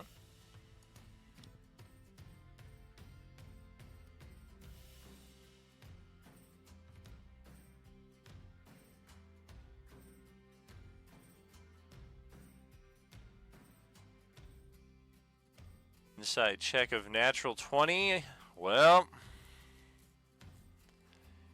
you're not sure how or why, but the goblins kind of put their heads together. Gleep takes the lead, and he comes up with the theory that maybe the discs aren't blank. Maybe there's some kind of magic placed upon them that is strange as it would seem. You have to watch it in the presence of somebody else who you might not want to watch said video. Where's my mom? It looks like these discs may require the essence or the energies produced by other people being around it to actually make it function within the player. Aha, the disc. And Aha looks at him like, come on. He goes, quickly. And he hands over the disc. Yeah, it's not like this. And then Gleep puts his disc into the projector. Okay. That's what Roth was gonna do. Well, this disc shows a short 5-minute video. There are only occasional snippets of sound, otherwise it's an entirely silent and rather grainy bit of hollow film that details a point in time of the Goblin Trio's past when they befriended a woman who lived in the woods. Some might call her a witch, some might call her a hermit, some might just call her a person. But over the course of the few minutes of this video, it's very clear that a friendship forms between this woman and the three goblins. They may even share the same hut in the woods for a time, as it appears that they all share a very vested interest in alchemy, herbalism, and all kinds of concoctions of that nature. And this is where things take a dark turn, as it appears that the goblins, whether this was some part of some plan they had all along, or this was something that manifested while they were in this woman's tutelage, but at some point in time, they began coercing her to begin work on a concoction that they believed would be the ultimate potion, is the way they define it. The most powerful potion, ultimate, however we want to go with that. And somewhere in the process of this, the woman was actually testing out the different ingredients, trying to get them measured just right, and in testing out the concoction, she actually ended up dying. And as if that were not bad enough, any party members who are currently looking at Dawn's character like, dude, or Dawn's characters, one character in particular, and perhaps the worst one as we have established this plotline so far, is staring daggers at all three goblins,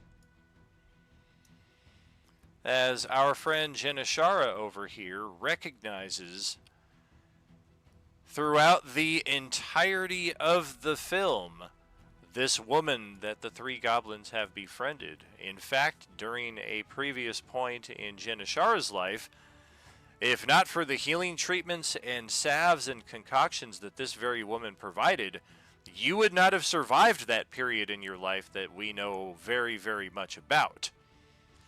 So to hear that she had passed was a sad bit of trauma in and of itself, but to actually see how it went down and to see all three of these goblins here in front of you, it might be a bit more than you were prepared to take.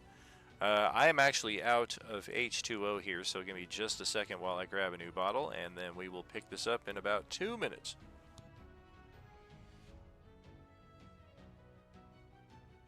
God damn.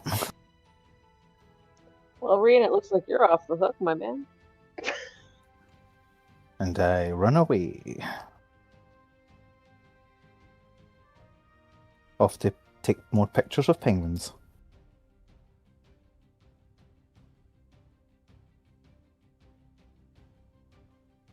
Aha looks at him and goes, not so fast. we got to. We showed our disc. I'm going to go You take show pictures of. yours, because not everyone's past is probably as clean and sparkly as you might want to think. I'm going to take pictures of Hoi Ho, which is what they call penguins in New Zealand. God damn it. And we're back.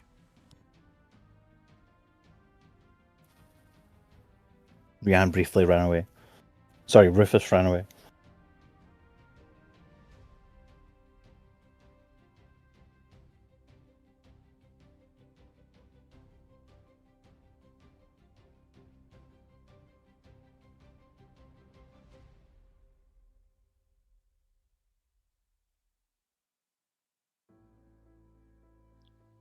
So, since you want to hold us responsible for that witch's death, why don't you be the next to show your disc to see where your flaws lie?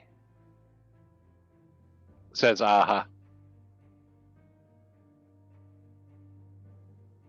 You're the idiot that played yours in front of everyone. We didn't tell you to.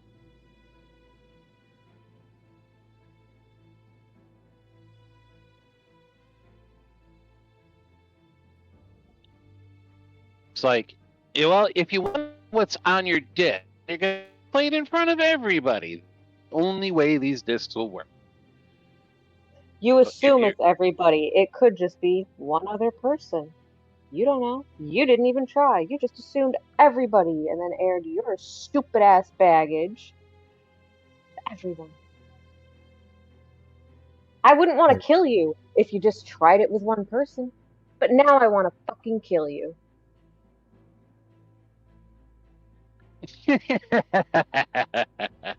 Aha says, you may not find that such an easy feat. But again, if you're such a coward that you don't want to show your disc, then I really wouldn't put it past you now, would I?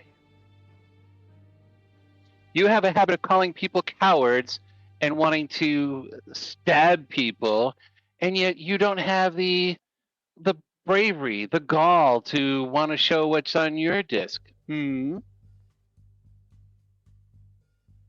gonna look over to Rothgar and I'm gonna be like, are we gonna fucking stab this guy? If I stab this guy, are you gonna have my back? If I stab this dude right now, you gonna back me up? Sounds reasonable. Sounds reasonable? Yeah?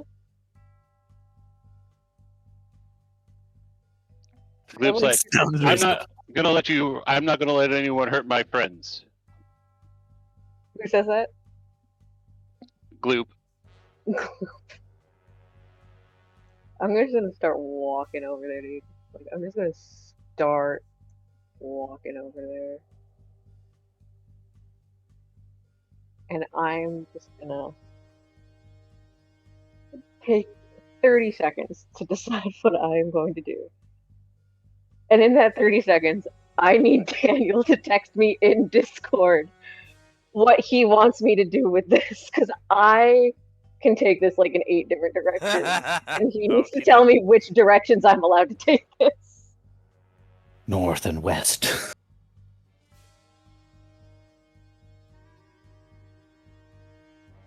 But that's going Just on. Thor takes the thing and puts his in. Daniel, please just send them a meme from Lost. Harley eating Don't peanut send me a butter. meme from Lost. I won't understand it. Oh, son of a bitch. I forgot to do that at the beginning of Dawn's little bit. There was supposed to be, okay, Dawn, here comes your character's flashback. Ooh, still gives me chills. Yeah. Yeah, I changed up I don't get it. I changed up a lot of the soundboard with Lost sound effects now.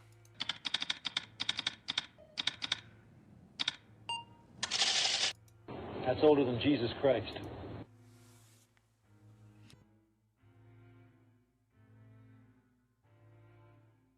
So, Drathor said he put his disc in next, yes?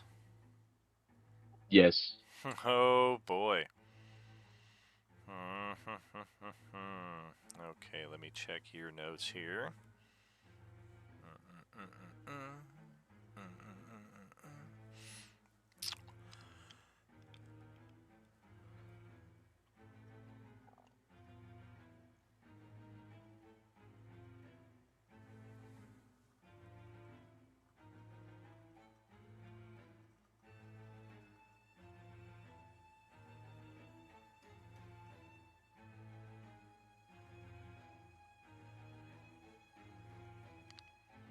This is actually something I'm going to send you in private. What? You can send mine in private, you dick.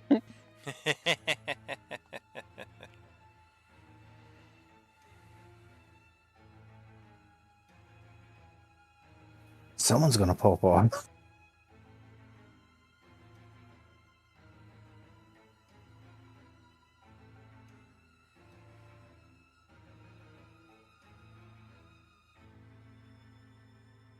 He did post that everyone is watching.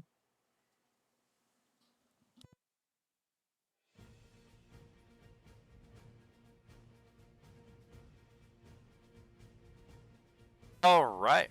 So, Brian, there's that bit for you. And everybody who's watching what Brian is watching on his screen can see a very familiar sequence of events, including the crash of the Star Destroyer, the introduction of our characters, and the wandering through this section of the temperate rainforest again and again until we get to the point where we are now sitting and watching these videos. It's almost like, once again, we got to reference Spaceballs. When is now? When is now? When will now be then? Soon. It's like you guys are watching the video of the movie that you guys are in at this moment, where you guys are almost like looking over your shoulders to see, like, who the fuck's got the camera?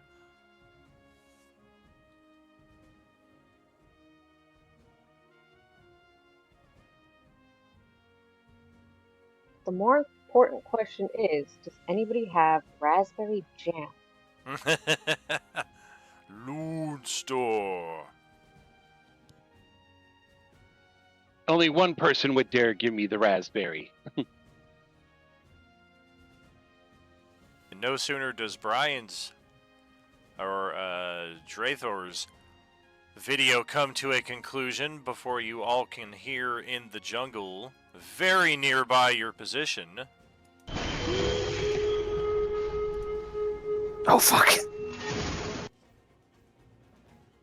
And just as quickly as it appears, Jurassic Park? it seems to vacate the premises. It certainly sounded like some kind of giant fucking dinosaur.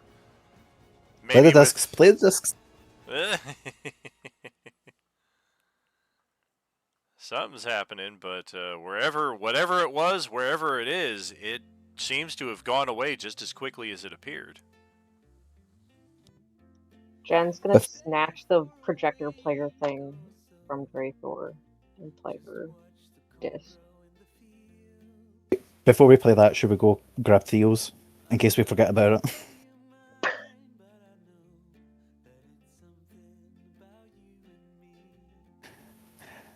I'll go grab it. Theo points to it down the pathway there. Yeah, whatever. I don't give a fuck what's on there.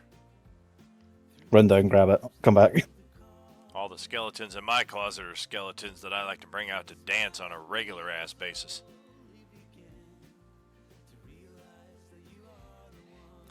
Okay, continue. Well, Katie's background reveals one of a bloody fighter, which we already were well aware of, but it appears that not only is this a lifestyle that she embraces wholeheartedly, it also appears to be one that was seemingly thrust upon her, as for the few minutes of her video we witness the life of one of the most renowned gladiators of whatever kingdom / region it is that she hails from. It appears that she enjoyed the thrill of this lifestyle considerably, to the extent that she even continued this path after she had earned her freedom, earning greater fame and fortune. And in this time, that is how she eventually joined the assembly of powerful champions in hopes of defeating Nihilus. A couple of additional interesting pointers, though. There were two bits on this story that caused some degree of alarm. The first of them being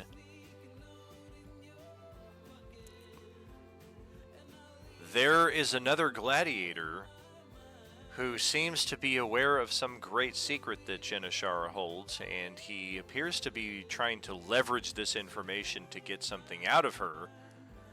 And she responds in this video by severing said tongue from individual's body so that individual can never say another word again.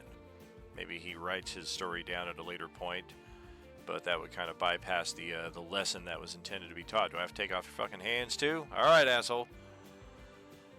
And secondly, the final combatant that Katie ever fought, that Jenashara ever fought in the gladiatorial arena before she left that lifestyle to join the path that led her to fighting against Nihilus in the endgame event, was against one of the slyest, quickest, and cleverest gladiators ever to play in the game. It was actually a Kender.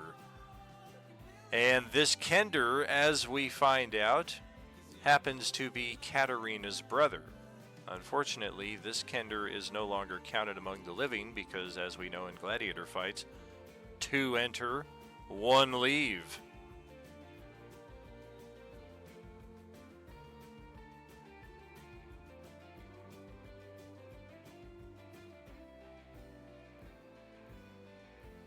Thus concludes the video.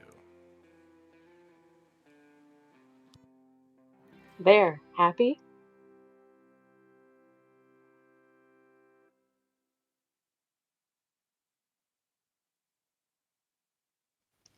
Anyone else want to go?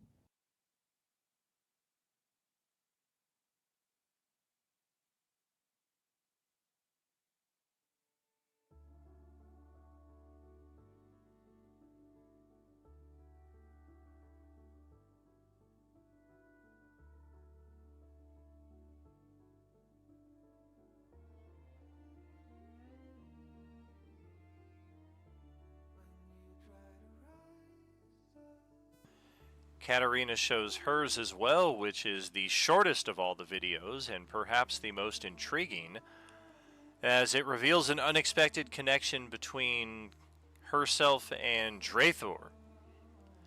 There is a moment that we catch an elf assassin, perhaps, trying to get the drop on who we assume is the real Katarina, who is a Kender. However, this elf, in the attempt of assassination, or we can't even really call it that because the weapon is barely drawn, it really seems just the mere act of being in Katarina's presence triggers this effect. But the two seem to merge into one. Katarina's body disappears, and whoever is inside the host of the elven body also disappears, and now it's kind of like a 2 people in 1 body situation. And while Draethor is as understandably confused as everybody else, it kind of spells some information about what's going on with him, in the fact that this elf is someone seemingly very important to him, and yet you guys have all been in the same adventuring party for the better part of a day and a half now, and he doesn't even seem to recognize who she is.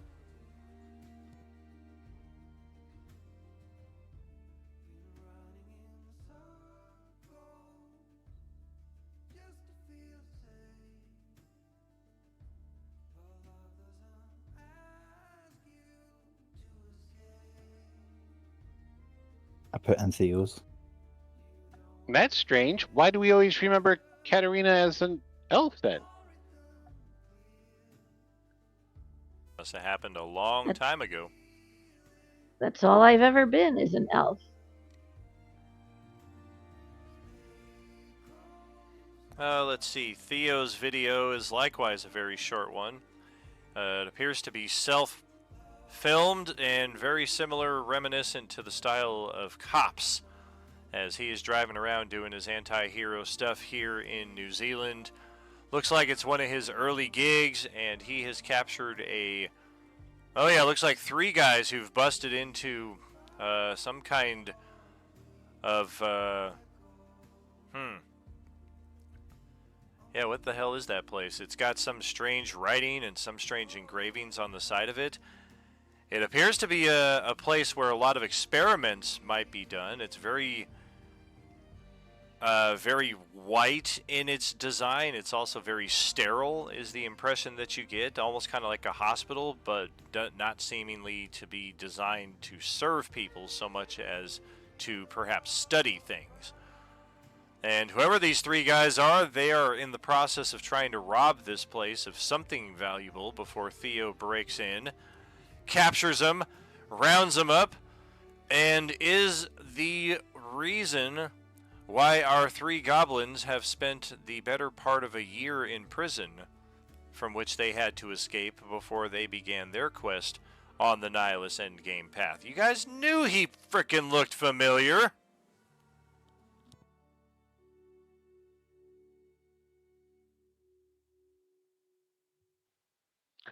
They all turn and stare daggers towards him. Theo, for his part, doesn't seem to realize the 3 guys in the video are the 3 goblins, because you guys were dressed differently back then. You guys had the curse that was kind of bonding you a little differently. And he was questioning the 3 of you earlier, kind of like, who the hell are you guys? Almost like he recognized something, but intellectually, he still doesn't seem to have made the connection.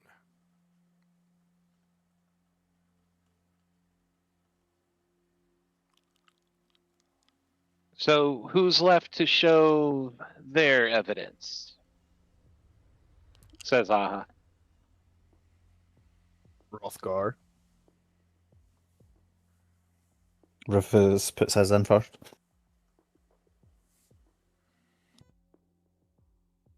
I don't know why I'd be last.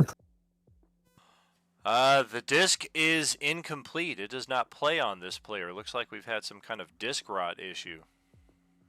What? Disc rot! You held it too tight. Anyone can tell you I am definitely not strong. That's interesting. I didn't think he had grabbed his out yet. It's still actually here inside the crate. Theo grabs out Rufus's disc and tosses it over to the group before returning back to tailgating. Fuck.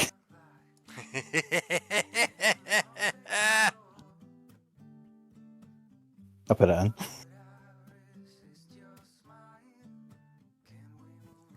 Oh dear. Well, I guess 3 words would summarize this most succinctly. He's the camera.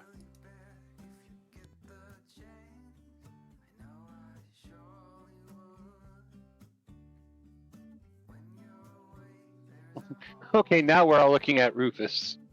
Oh! Oh! So, My sword's back on says- him. One additional and very important point, a rather large case of gemstones was given to him at some point in the recent past, seemingly as payment for going about and doing these videos or filming these videos. I will leave it at that.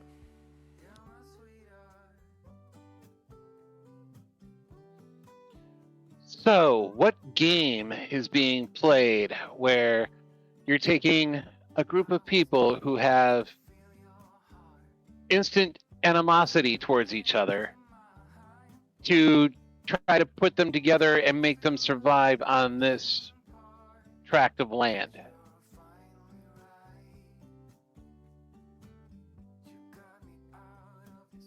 Do we think Hrothgar's disc will answer this? Oh yeah, that's right. Let's watch that.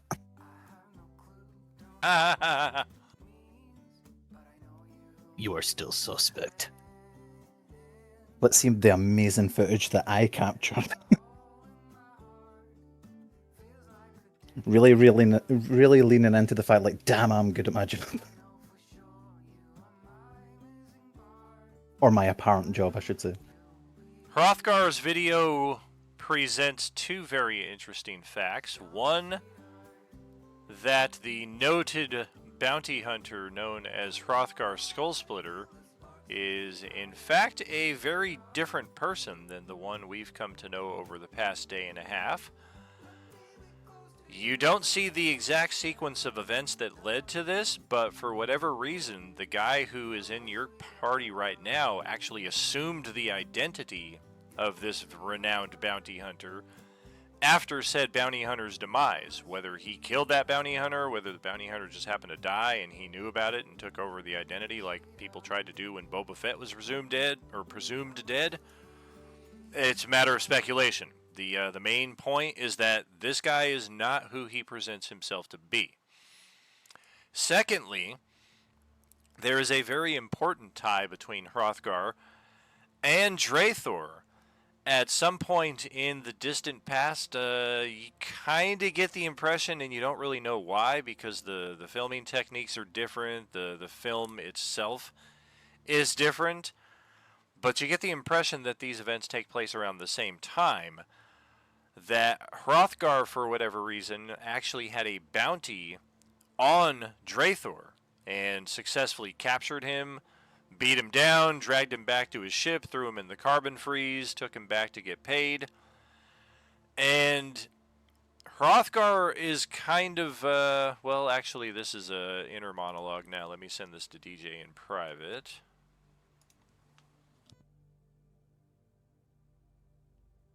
You're the puzzle master.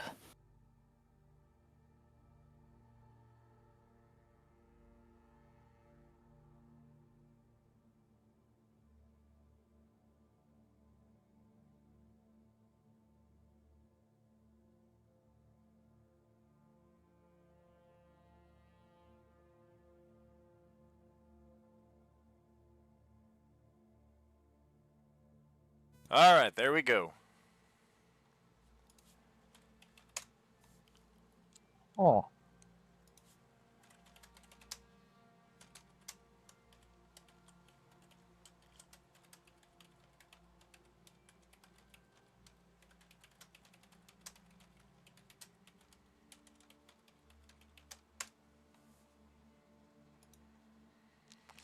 And that concludes Hrothgar's video.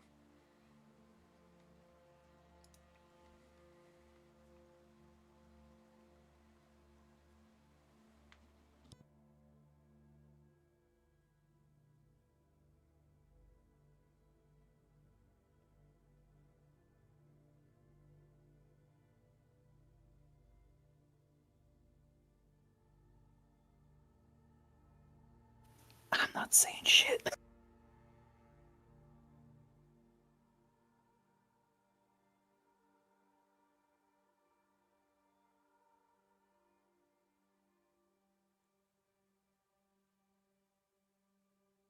Hrothgar will just broodingly nod.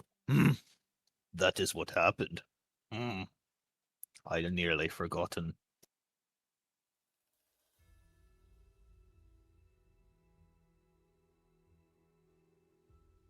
Okay. So can we all agree that no matter how fucked up all our shit is, how pissed off we all are at each other, that Rian's got some way more fucked up shit going on. No. Agreed. First of all, The Goblin Trio has their own little huddle. Agreed, says Aha. first of all, I was controlled to do all of that. First of all. Yeah, that's what you tell us. Second of all, whether I was paid or not to do that, let's not. I only filmed it. Controller, Y'all were you did paid? it. Which one was it? If not, I was paid. Is beyond the point. It's not. The point is, you guys did these things. I simply was there. Nope. The point is the tip of my sword pressing into your throat, and you're going to tell us exactly what's going on right now. Like I says, I was controlled. I have no idea what happened.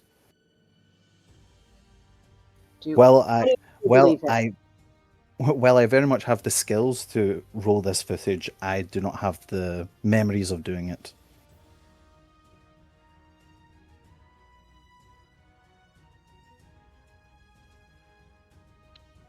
Does Gleep, anyone here actually believe him? I kind of believe him. There are magics that can control a person beyond their own reckoning. Also, whoever did control him would have to know what was happening when to be able to put him in the exact place to be able to catch these moments.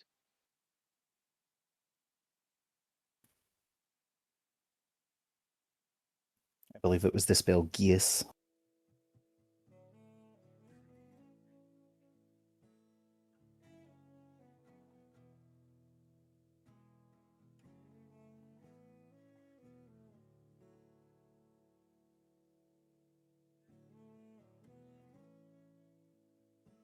Hands are up.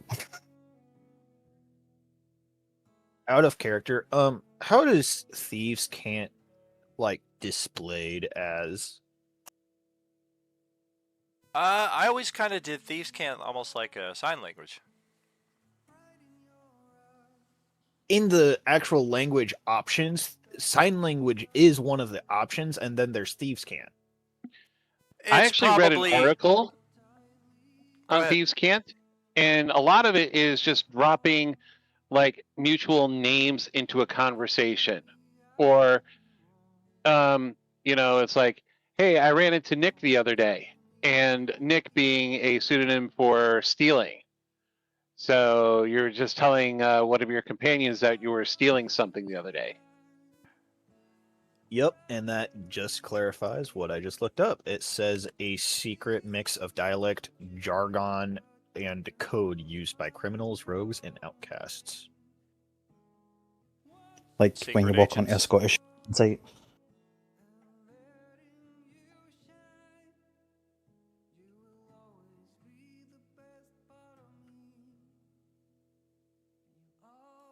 Just wondering. Continue. Yes, indeed. Continue. Can I give a bardic for that Arcana check? Well, that's Gleep made an Arcana check for just to provide the knowledge that he had that he believes that there are some magics that could possibly control him, but there's got to be something strange about whoever did control him because that person or being would have to know what was happening when. And I'm thinking it might be the time mistress who may have put him into those positions to be able to get that information to be able to use against us at a certain time.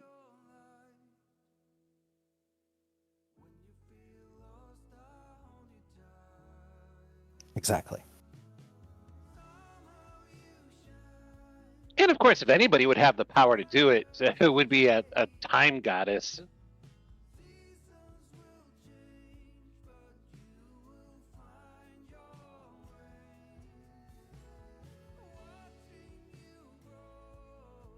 Is a compelling argument. I still want to hit something. Still that tree over here. I got you, buddy. I mean, you can still hit him. Like, I won't stop you.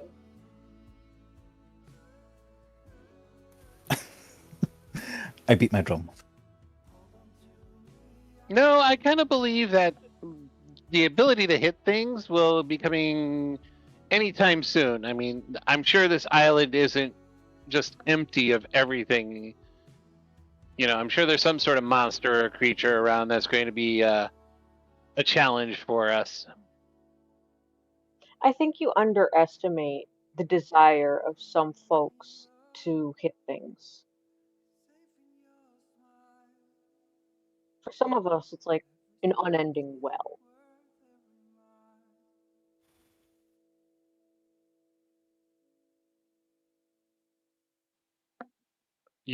I like hitting things too.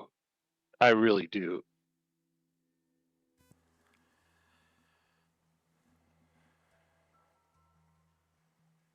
So you get it. Oh, of course. Could you You know, explain it to them? oh no, they're very stubborn, and you know, they do most of the thinking of the group. Yeah. What was the thinking behind killing my friend?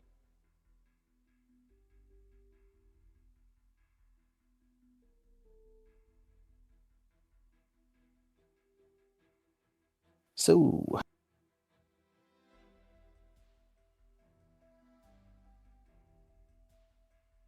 shall we run away? Remember that really bad creepy noise earlier? The scary one before it? I mean, it's only been a couple of hours, so what does everybody want to do? Try and get to the beach now? That we've shared our deepest, darkest secrets. I mean, I prefer something that begins with myrrh, ends in dur, you know. Murder party. We know that R is the most sinister sounding letter. That's why it's called murder, not muckduck. Murder mystery party. Not much of a mystery. We know who did it. It'll be me. Not really hiding it. Okay. Well, for some of our characters more than others, this revelation or series of offers a potential chance at some kind of reconciliation, resolution to the backstory plots that you have experienced. Of course, for others of you, you have only been given the beginning threads of that continuous process. For those of you who feel like you may have reached a turning point, however, what is your character's response? And if there is some kind of sense of reconciliation, not necessarily redemption, although maybe that might be the case, whatever it might be, give me an idea of where your character is coming from at this moment.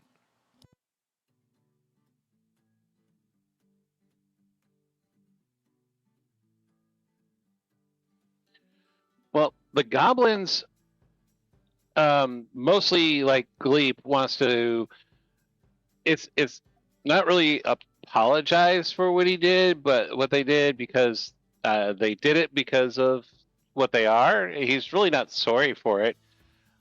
Yeah, none of the goblins are really sorry for what happened. However, the fact that it's impacting current conditions will make them want to appear to try to appease, but it's not like they really had a lot of growth out of it. They're still going to do their mission, and they're still going to continue on with what they've been working on.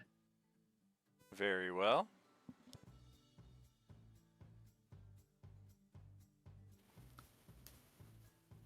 Rian is interested in finding out who compelled him to film these people at the minute.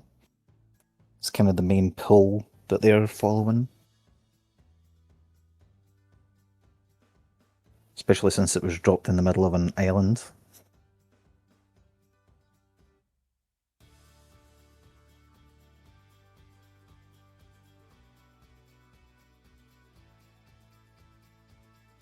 And will, of course, be apologetic about filming everyone. How do other characters respond to that?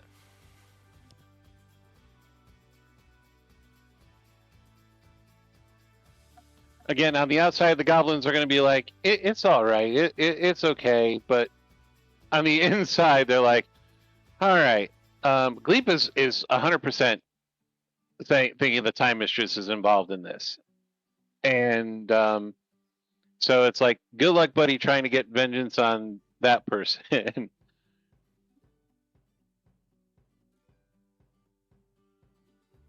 Yeah, with concern to Rian, like Jen knows that he may not remember right now, but he may have actually agreed to do this before. So she doesn't believe that he is like completely exonerated and innocent in this.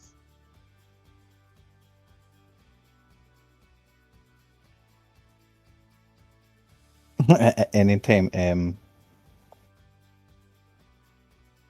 anytime you look at Rianne, they'll always hold their hands up. Like as soon as you look at them. Good. You're not quite in need of striking just yet, then. Rianne winks at you. I doubt he's going to be much of a danger anymore, Aha says, because the damage has already been done. The tool is no longer useful. So therefore, I the agree. tool was Rian left is with not us. useful. Let us kill him. Leap goes, wait. Wasn't useful anymore to whoever sent him to take the video. But probably useful to us because he may have some skills that we are lacking. Guys. We may want to run.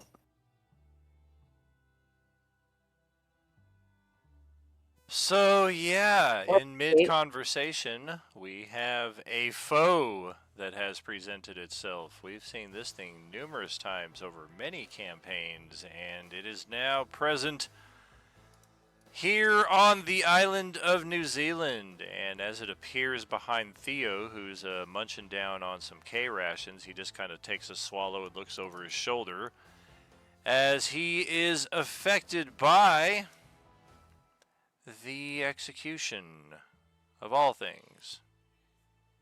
You have to click the details button to see why it does 0 damage. It's because if it hits you, well, I guess also it rolled in Whisper, so that GM does no layer. good. 1 second here. To the stream. There we go. Click details on that. On a hit, con save DC 20 or be slain. You don't want to be slain. There's no Revivify.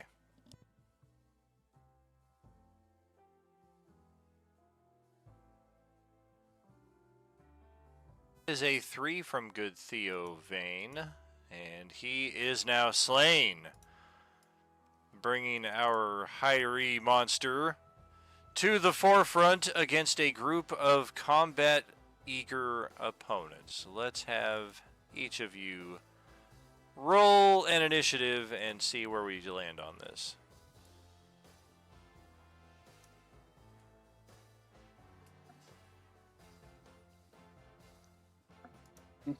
Okay, let's see. I don't have advantage on that. It just rolls with advantage. So mine should be an 11, even though it pops up as a 20. Gleep is going to take the lead on this one. Very good. And my Drake companion goes right after me. Correct. Follows my initiative. Yeah, we're discovering with the advantage toggle that it's unfortunately assuming that you always want to roll advantage as opposed to having the option to choose for advantage, so we may be making some switches in that respect going forward. Otherwise, for now, we'll just keep the dice as they are. And 6 initiatives rolled. There are 6 of you. Let me roll for the Hyrie monster.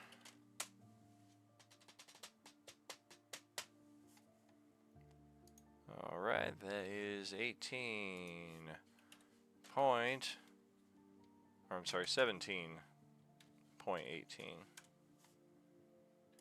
So we go before Gleep, otherwise everybody else goes. Wait, Gail has advantage on her initiative from one of her superpowers. I mean, are we looking at the same initiative order? Is she trying to defeat herself? Oh, no, okay. I see the 25 there. I'm like, wait.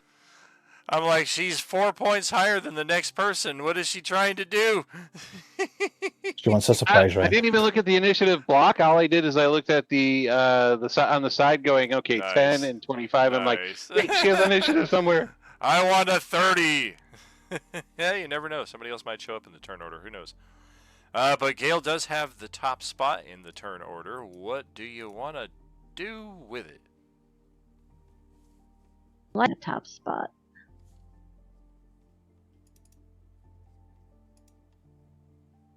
Oh, I lost my character sheet.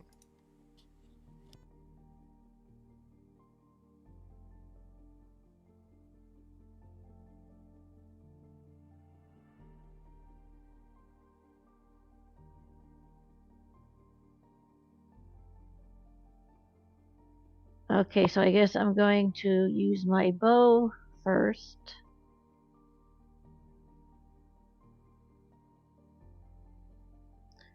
I just have to find it on this 10-page character sheet.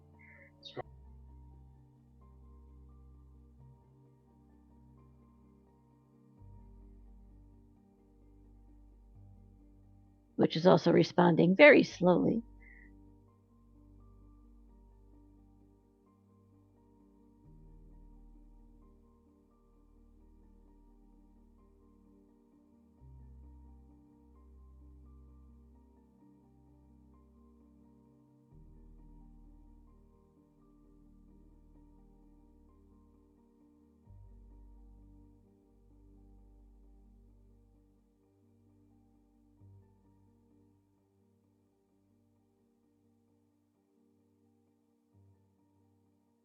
Did it do anything? I clicked on it. Did it do anything?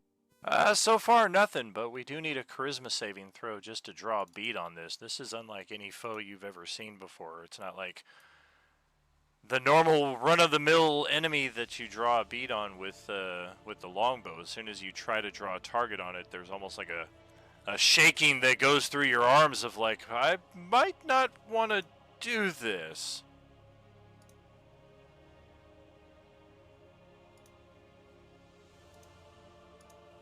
If that's the case, can I just move away? You can. You can still roll that charisma save if you do want to attack it. No, I'll just get out of dodge. Okay. If you want to place yourself against the edge of the map, we can assume that is what's being done.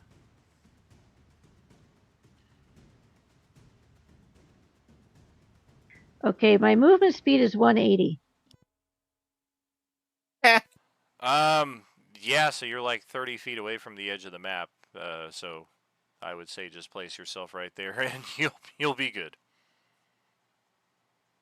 Short bow just came up. Oh, there it is. Oh, arr. All right, so are you able to move your token? I'm hoping we don't have... Ever since Don couldn't move his token for all of Endgame, I'm leery about token movement delays coming from that household. I was able to move it earlier, but everything is responding very slowly for me. Very weird. Okay, well, hopefully it'll let you move it here in... There she goes. Hrothgar, let's see what you want to do with your turn. I'm going to take one of my hand axes and I'm going to throw it at it.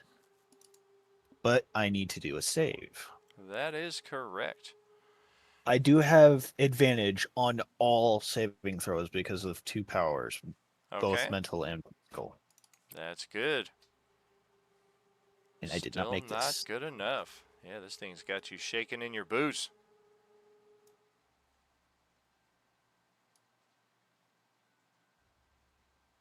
I cannot attack this thing. Oh. It's too pretty. Problematic.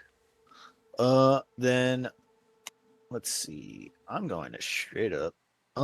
So grabbing is an action, correct? Obviously. Like it's a free an attack. Action. Okay. So I'm just gonna. My plan was to just grab somebody and just book it now. Now that I'm not able to attack this thing. Okay. am I still able to do that even though I wanted to attack and could not? You did not spend the action to attack, so you do still have your action. Who wants to get picked up and taken away? Me. Me. I'm gonna go with the I person was who hanging closest. out on your shoulder anyway, so Yeah, No. I thought we were chilling. I'm gonna grab Jen and I'm just gonna book it Okay. this way. No, carry me.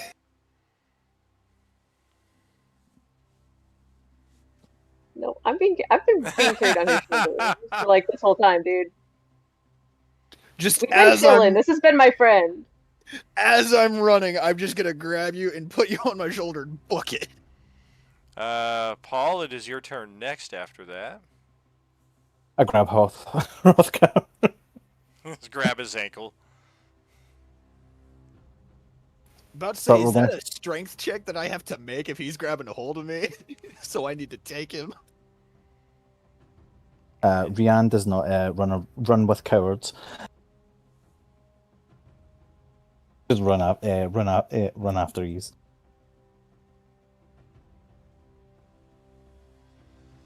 You're not running, but you're running. Am I hearing that correct?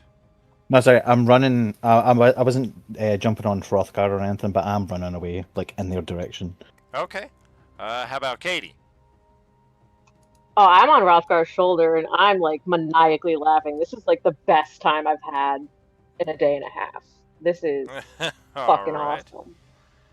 Well, what about Drather? He's gonna try to attack him. Okay, give me that charisma save.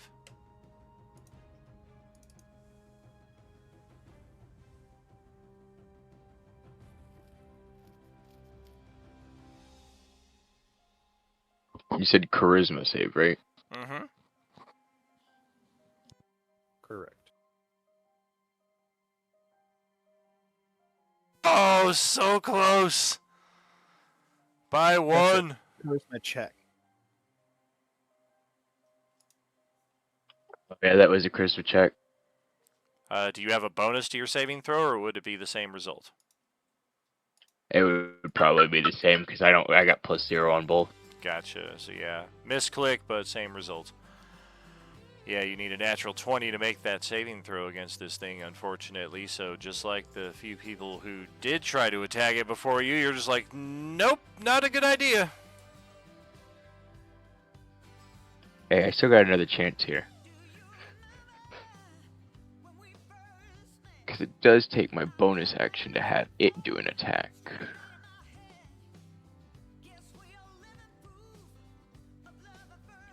How would I get the Drake to do its attack?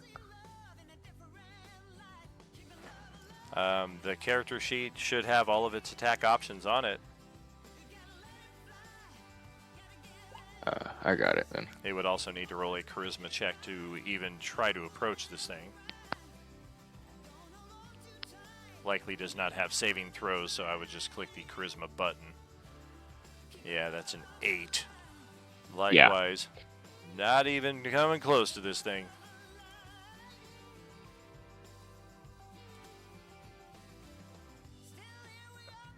I'm gonna move back a little bit.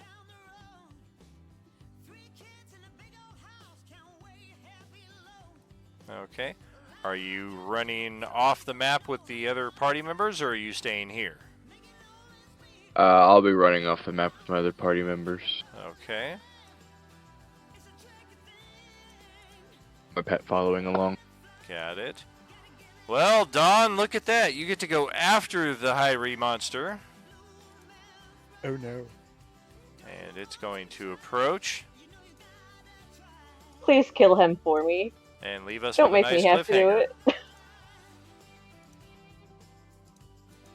Nah, they're dead. Seems like the perfect time to close it out right there, even if it is a few minutes early, because we'll find out exactly if the Goblin Trio survives the Hyrie monster in 2 weeks on Wednesday night when we pick it up with Session 2. And this creates a weird little time variance, which is only fitting in a campaign called the Coalescence, which is all about weird time variances. this would be the end of week 1. Unfortunately, because I had to cancel Sunday night a few nights ago, they still have not played their session 1. However, Sunday morning is our next session scheduled, and they will be beginning their session 2. So while week 1 is not officially over, it will not officially be over until week 2 is just starting to get underway. So all of that to say, this Sunday we've got a double header session. We got a 9 a.m. to noon with Swan Crew. And our buddy John, who unfortunately is unable to join us here on Wednesday nights anymore, he will be moving over to Sunday morning table to fill a open seat that we have over there. And thankfully that we had that, because otherwise we would have had no seat for him whatsoever.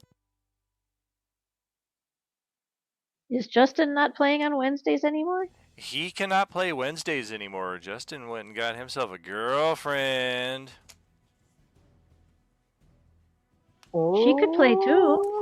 That is the case. I think they do some gaming together, and he has talked about bringing her to our board game meetup on the once a month. If we ever freaking finish this game that we're playing on the once a month board game meetup, but yeah, that is part of it, as I understand, because I know Justin runs a game in person. He also runs a game here at Role Playing Unlimited. He plays one of my games, so that's 3 games every week, or every bi-weekly schedule that he runs right there. So I think part of it was to open up space in his personal life for the exciting new developments happening right there. Always happy to hear that, J-Man. And then otherwise, I think it was just out of schedule necessity as well for him. And same thing for Kimberly. Kimberly, unfortunately, wasn't able to join us for Wednesdays on this side of the campaign. So we've had a lot of players shift around to different tables. But by the same token, Dawn, with the Goblin Trio, there are players you have not gamed with in 2 to 3 years who still very fondly remember this Goblin Trio and still talk about him quite often. So it's interesting to see how the Coalescence ties in, even when we don't have the same players at the same tables anymore. So Boy, again, it would suck if they got killed like right off the bat. not ideal. Maybe should have rolled better on initiative. That's just the high read doing God's work. So yes, we are back Sunday morning, 9 a.m. to noon with Swan Crew, 6 p.m. to 9 p.m. with Stew Crew, and then we are back on our regular schedule after that, getting into week 2, week 3, and so on and so forth. I believe we are estimating a 33-session campaign for the sequel trilogy, and that's going to take us pretty much into the holidays of 2027. Is the schedule that I've built out so far for all of our tables here. You know me, I like to play the long game. I start building the general plot arcs and what's going to happen about when and where. Start narrowly defining that when we get to the sessions themselves. Make any necessary tweaks, of course, based on all the different circumstances that running a gaming community like this will invariably entail. And then hope that the end result is something that everybody finds acceptable and, dare I even say, entertaining. So thanks for joining, friends. We were happy to be here for session 1 on Wednesday night. Definitely something different. We didn't have one round of combat, just an entire session of RP. And I was glad to get all that out of the way. Most of our other tables were going to kind of scatter this RP over the next several sessions.